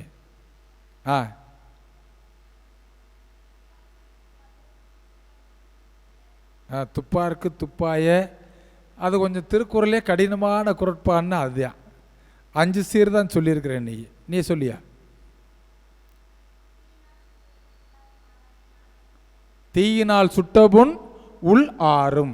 திருக்குறளை படிக்கின்ற பொழுது நாம் எப்பவுமே என்ன செய்யணும், முதல் 3 சீர் வேற, கடைசி 3 சீரில் ஒரு கேள்வி வச்சிருப்பார். தீயினால் சுட்டபுண் உள் ஆறும். உள் ஆறுவது எது? தீயினால் சுட்டுச்சுன்னா ஒரு புண்ணு ஆறி போயிடும். ஆறாவது என்னது? நாவினால் சுட்டப்படும். ஒருத்தனை வஞ்சு விட்டோம் அப்படின்னம்னா அவன் என்ன செய்வான்? கடைசி வரைக்கும் என்னை இப்படி கேவலமாக பேசிட்டான்னு நினைத்து கொண்டே இருப்பான். சொல்கிறோம்ல. இப்போ நான் ஒரு வார்த்தை சொல்கிறேன், அந்த குறட்பா உங்களுக்கு கட்டாயம் தெரிஞ்சிருக்கும். முயற்சி. சொல்லுங்க பார்ப்போம். தெரிஞ்சவங்க ஒருத்தர் கை தூக்கி சொல்லுங்க. முயற்சி.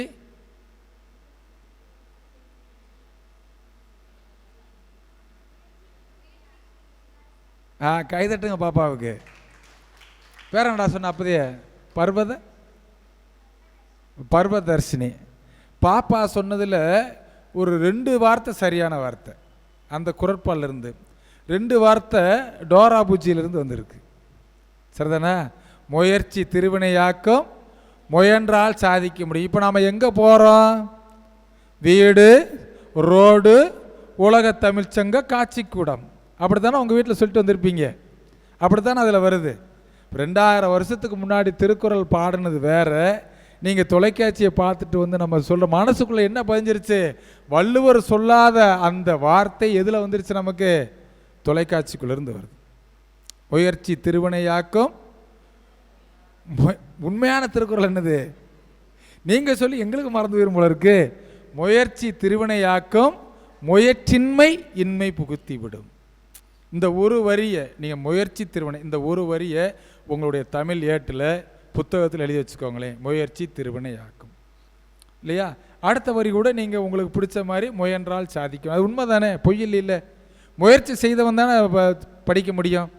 ஒரு பாட்டு, அழகிய தமிழில் எழுதுங்கள், அனைவரும் மகிழ்ந்து பழகுங்கள், பிழைகளை ஒழிக்க வாருங்கள், பிள்ளைகள் விரைந்து சேருங்கள், முயற்சிகள் செய்தால் முடியாதா, முற்றிலும் நெஞ்சில் படியாதா, பயிற்சிகள் என்றும் வெற்றி தரும், பைந்தமிழ் நாவில் பற்றி வரும், படிக்கும் காலம் பொற்காலம், பண்பை வளர்க்கும் நற்காலம், படித்தோர் பாரில் உயர்ந்தார்கள், படிக்க வாரீர் தோழர்களே. ஆலந்தூர் கோ மோகனரங்கன் சொல்லி ஒரு ஐயா, சென்னையில் அவங்க இப்போ காலமாயிட்டாங்க. அந்த ஐயா எழுதின பாட்டு என்னுடைய பள்ளி பருவத்தில் நாங்கள் படித்த பாட்டு இது இல்லையா? அதில் முயற்சிகள் செய்தால் முடியாதா, முற்றிலும் நெஞ்சில் படியாதா. அப்போ முயற்சி செய்யணும்ன, செஞ்சா தானே. அப்போ முயற்சி திருவினையாக்கும், செல்வத்தை தரும். எது? முயற்சி செஞ்சா. முயற்சி செய்யலைன்னா என்ன ஆகும்? உனக்கு அது துன்பத்தை தரும். திருக்குறள் எப்பொழுதுமே வள்ளுவர் என்ன செய்கிறாரு? இன்றைக்கி உள்ள ஒரு ஹைக்கூ கவிதை அன்றே 2000 வருஷத்துக்கு முன்னாடி நம்ம வள்ளுவர் சொல்லியிருக்கிறார் இல்லையா? அப்போ நம்ம ஏதாவது ஒரு திருக்குறளை நம்முடைய மனசுக்குள்ளே வச்சுக்கிட்டோம்னா, அதனால தான் நம்முடைய காந்தியடிகள் ரஷ்ய அறிஞர் லியோ டால்ஸ்டாய்க்கு தான் மனம் வாடுகின்ற பொழுதெல்லாம் கடிதம் எழுதுவாராம். அப்படி எழுதும்போது டால்ஸ்டாய் அவர் பதில் கடிதத்தில் மேற்கோள் குறித்து எழுதுகிறார். சில குறட்பாக்களை மேற்கோள் குறித்து எழுதுகிறார். அப்போ இவர் கேட்குறாரு, இப்போ நல்ல நல்ல செய்திகள்லாம் இருக்குது, இதெல்லாம் எங்கேருந்து எடுக்கிறீங்க? அப்போ லியோ டால்ஸ்டாய் சொல்கிறாரு, உங்கள் இந்திய திருநாட்டில் தென்பகுதியில் இருக்கக்கூடிய தமிழ்நாட்டில் திருக்குறள் அப்படிங்கிற ஒரு புத்தகத்திலேருந்து தான் இந்த மேற்கோளெல்லாம் நான் சொல்கிறேன்னு ஒன்று. என்னடா இது, ரஷ்யாவிலேருந்து ஒருத்தர் நம்ம நாட்டில் இருக்கக்கூடிய திருக்குறளை பற்றி சொல்கிறாரு, இந்தியாவில் இருக்கக்கூடிய நமக்கு இது தெரியலேன்னு அவருக்கே ஒரு வெக்கம் வந்து, இனி நான் திருக்குறளை கற்பேன் அப்படின்னு சொல்லி படித்தார். அந்த திருக்குறளை ஆங்கிலத்தில் மொழிபெயர்த்தது யார்? G U Pope. நம்ம தமிழ் மொழிக்கான மிகப்பெரிய பெருமை சிறப்பு என்னென்னா, எல்லோரும் மதம் பரப்ப நம்முடைய மண்ணிற்கு வந்தார்கள். அவர்கள் வந்தவர்கள் நம்முடைய தமிழ் மொழியுடைய இனிமையை கண்டு தன் மனத்திலே தமிழை நிரப்பி சென்றார்கள். மதம் பரப்ப வந்தவர்கள் எல்லாம் தம் மனத்திலே தமிழ் நிரப்பி சென்றார்கள் என்று சொன்னால், அந்த அளவிற்கு 2000 ஆண்டு பெருமையுடையதாக கல்வெட்டிலும் கைபேசியிலும் திறன்பேசியிலும் இன்னும் எத்தனை நூற்றாண்டுகள் வந்தாலும் நம்முடைய தமிழானது நிலைத்து நிற்கும். இப்போ பாப்பாவுக்கு என்ன வேணும்? என்ன கொடுத்தா நீ சந்தோஷப்படுவ? என்ன கொடுத்தா உனக்கு சந்தோஷமாக இருக்கும்? இப்போ நான் ஏதோ உனக்கு ஒன்று தர்றேன், அல்லது நீ ஏதோ ஒன்று என்கிட்ட கேட்கணும்னு நினைக்கிற, என்ன கேட்டால் அல்லது நான் என்ன கொடுத்தா உனக்கு மகிழ்ச்சியாக இருக்கும்? எதுவுமே இல்லையா? பாப்பாவுக்கு சாக்லேட், உனக்கு சாக்லேட், அதுதான். ஒரு 5 பவுனில் ஒரு நெக்லஸ்ஸு அந்த மாதிரிலாம் வேணாமா? ஒரு கடிகாரம், ஒரு மகிழுந்து, ஒரு பென்ஸு காரு, ஒரு ஆடி காரு, அப்படிலாம் இது வேணாமா? இந்த பாடலோடு நான் என்னுடைய உரையை நிறைவு செய்கின்றேன். ஒருத்தர் கேட்குறாங்க, உங்களுக்கு என்னெல்லாம் வேணும் அப்படின்னு. அவர் சொல்கிறாரு, எனக்கு தமிழ் மட்டும் இருந்தால் போதும், எனக்கு வேறு எதுவுமே வேண்டாம்.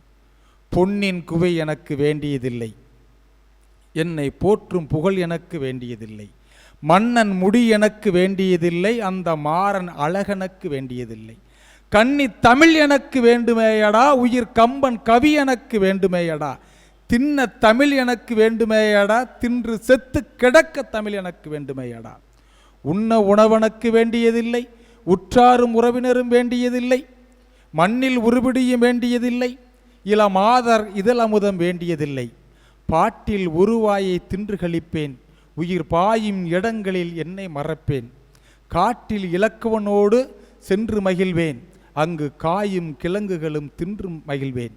மாட மிதிலை நகர் வீதி வருவேன், இளமாதர் குறுநகையில் காதல் உருவேன்.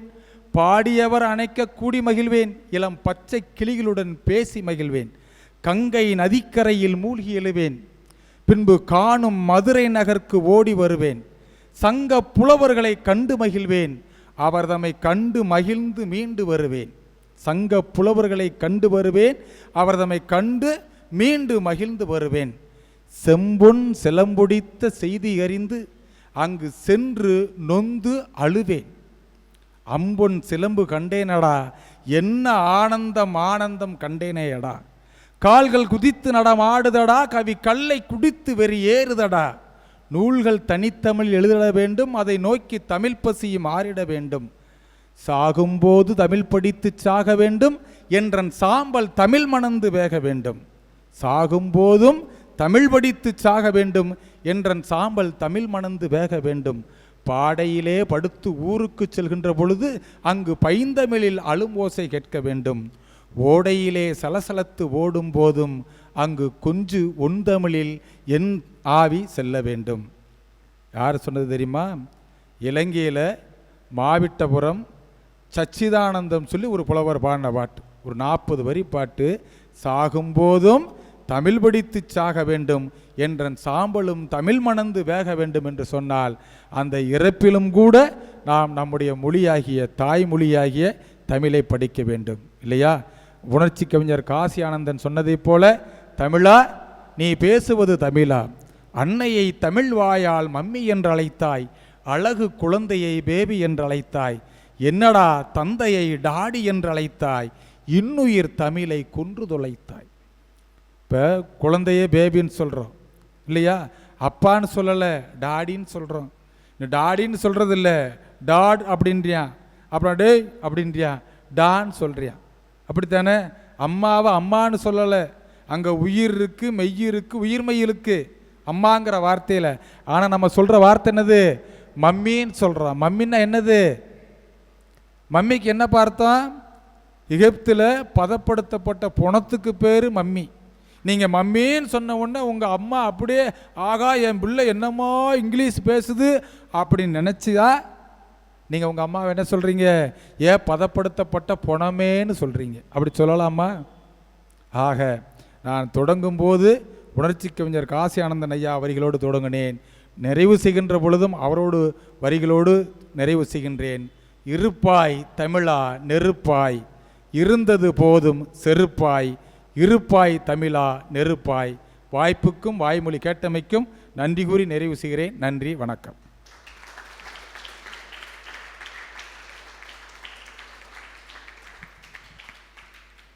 நன்றி ஐயா. தங்கள் உரை உண்மையில் அமிழ்தத்தை இக்குழந்தைகளுக்கு அளித்தது போல் இருந்தது. மிக்க நன்றி. நம் முன்னோர்கள் எப்படி வாழ்ந்தார்கள், எப்படி அன்பு செலுத்தினார்கள், இயற்கையை எப்படி பாதுகாத்தார்கள், மற்றவர்களை எப்படி மதித்தார்கள் என்பதை இந்த சங்க இலக்கியம் சொல்லுதுங்கிறத ஐயா அவங்களுடைய உரையில் சொன்னாங்க.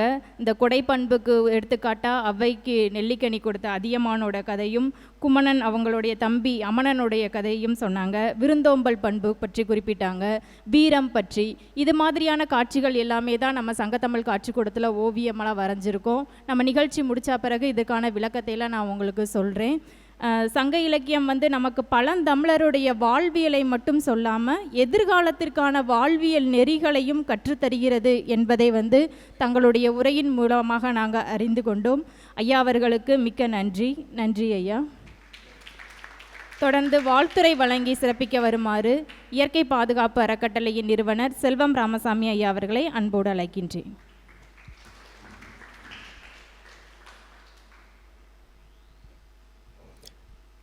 அனைவருக்கும் வணக்கம். கூடியிருக்கும் சான்றோருக்கும் பெரியோர்களுக்கும் தமிழ் பேராசிரியர்களுக்கும் தமிழ் பள்ளி ஆசிரியருக்கும் வணக்கம். அருமையான ஒரு தமிழ் உரையை கேட்டிருக்கீங்க. மாணவர்கள் பகுத்துண்டுன்னு ஒரு குறள் சொன்னீங்கல்ல, அதே மாதிரி இன்னொரு குறள் பசி சம்பந்தமானது.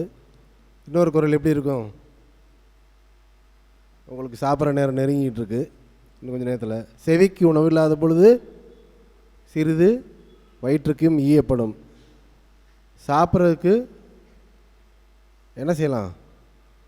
செவிக்கு உணவு இல்லாத பொழுது இப்போ நான் அது வரைக்கும் நம்ம என்ன செய்யணும்?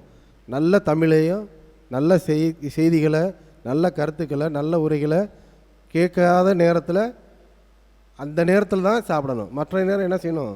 காதுகளை தீட்டி கொண்டு கேள்வி செல்வத்தை வளர்த்து கொள்ளணும். கேள்வி செல்வம் அதிகமாக பெற வேண்டும். அதுக்காக தான் அந்த குறள். செவிக்குணவு இல்லாத பொழுது அந்த குறள் படிச்சிருக்கீங்கள? வந்திருக்கா? செவிக்குணவு இல்லாத பொழுது சிறிது வயிற்றுக்கு மீயப்படும். அந்த மாதிரி இவ்வளவு அழகான ஒரு தமிழ் அமுத உரையை வழங்கிய அரசு பள்ளி ஆசிரியர் மகேந்திர பாபு அவர்களுக்கு சிறப்பான ஒரு சிறந்த ஒரு உயர்ந்த கரகோத்தத்தை கொடுக்கலாம்.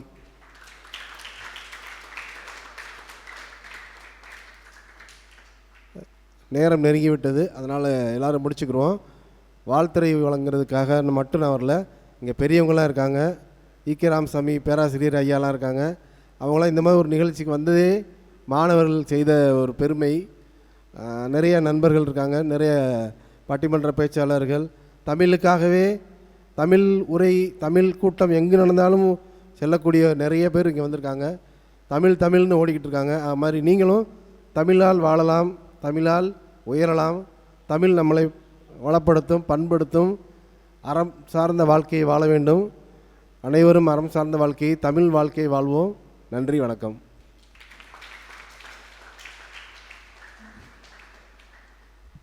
நன்றி ஐயா. மாணவர்களுக்கு சான்றிதழ் வழங்கும் நேரம். நான் பேர் வாசிக்கிறேன், நீங்கள் வரிசையாக வந்து உங்களுக்கான சான்றிதழ்களை வாங்கிக்கலாம். சரியா? சான்றிதழ் வழங்கி சிறப்பிக்குமாறு மகேந்திர பாபு ஐயா அவர்களையும் செல்வம் ராமசாமி ஐயா அவர்களையும் அன்போடு அழைக்கின்றேன். மு ரக்ஷனா,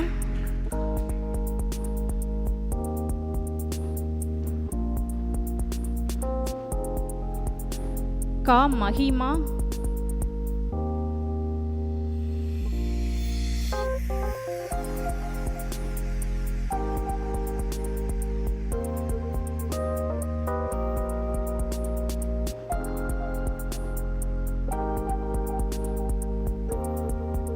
பா லேகாஸ்ரீ,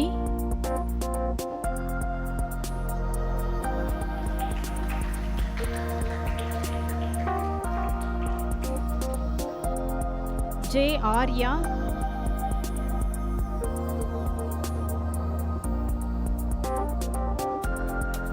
கா பென்னி குயிக். மாணவர்கள் நல்லா கைத்தட்டலாம். பா யுவராஜ்,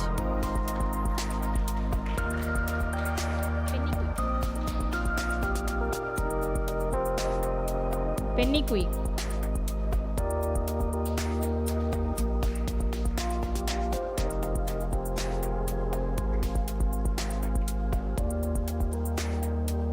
பா சஞ்சய் பிரகாஷ்,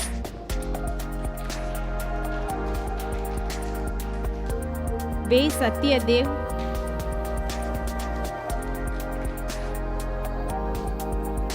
से प्रीतिका देवी,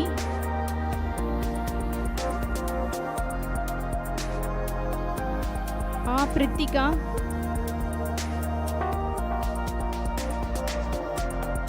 वे विघ्नेश्वरन, आ काली प्रियदर्शिनी,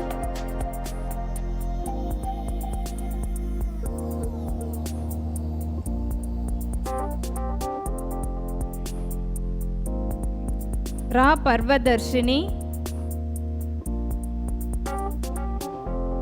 ना लदीना श्री,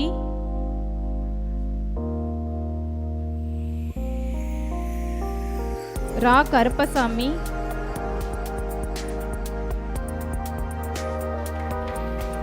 सी सुधाकर,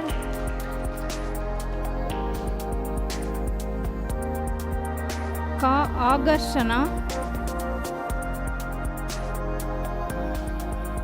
मु हरिणी,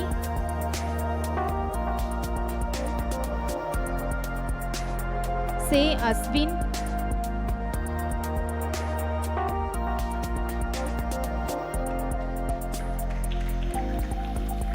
B Varun,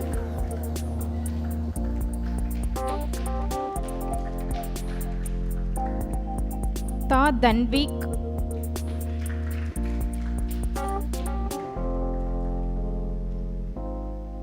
low Bharanidharan, J Deepan,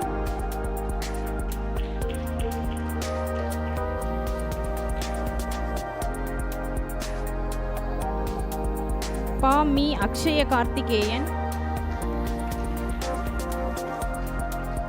கா தீனதர்ஷன்,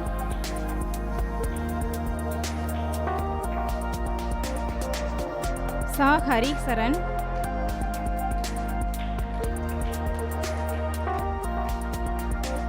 மா மதன்குமார்,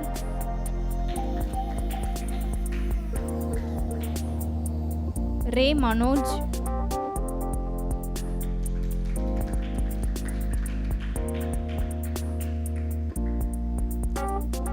சே கருமுகிலன்,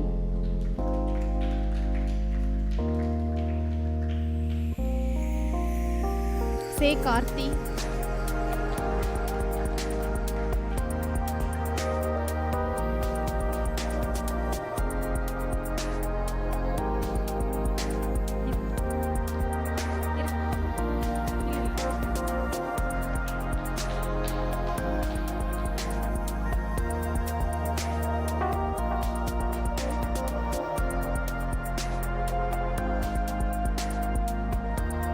மகேந்திர பாபு ஐயா அவர்களுக்கு சால்வை அணிவித்து சிறப்பு செய்யப்படுகின்றது.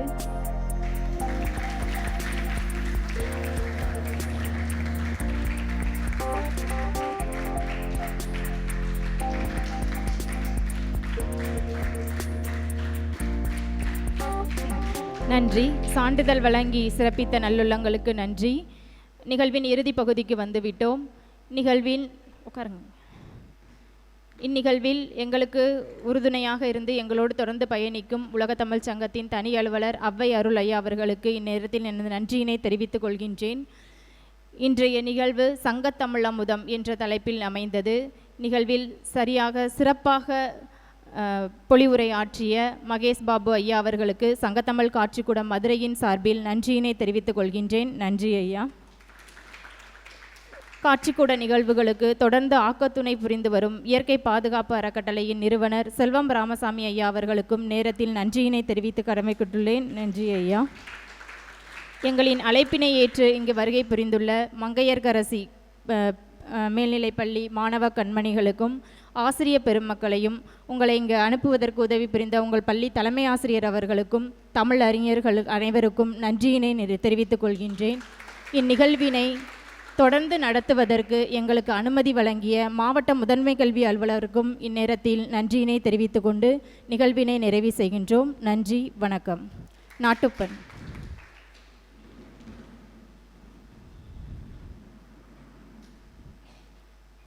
ಜನಗಣ ಮನ ಅಧಿನಾಯಕ ಜಯಗೇ ಭಾರತ ಭಾಗ್ಯ ವಿದಾದ ಪಂಜಾಬ ಸಿಂಧು ಗುಜರಾತ ಮರಾಠ ದ್ರಾವಿಡ ಉತ್ಕಲ ಬಂಗಾ ವಿಂಧ್ಯ ಹಿಮಾಚಲ ಯಮುನಾ ಗಂಗಾ ಉಚ್ಚಲ ಜಲಸಿಸರಂಗಾ दब सुब नामे जागे दब सुब आशीष माहे दाहे दब जय दादा जनगण मंगलदायक जय हे भारत भाग्य विदादा जय हे जय हे जय हे जय जय जय जय हे.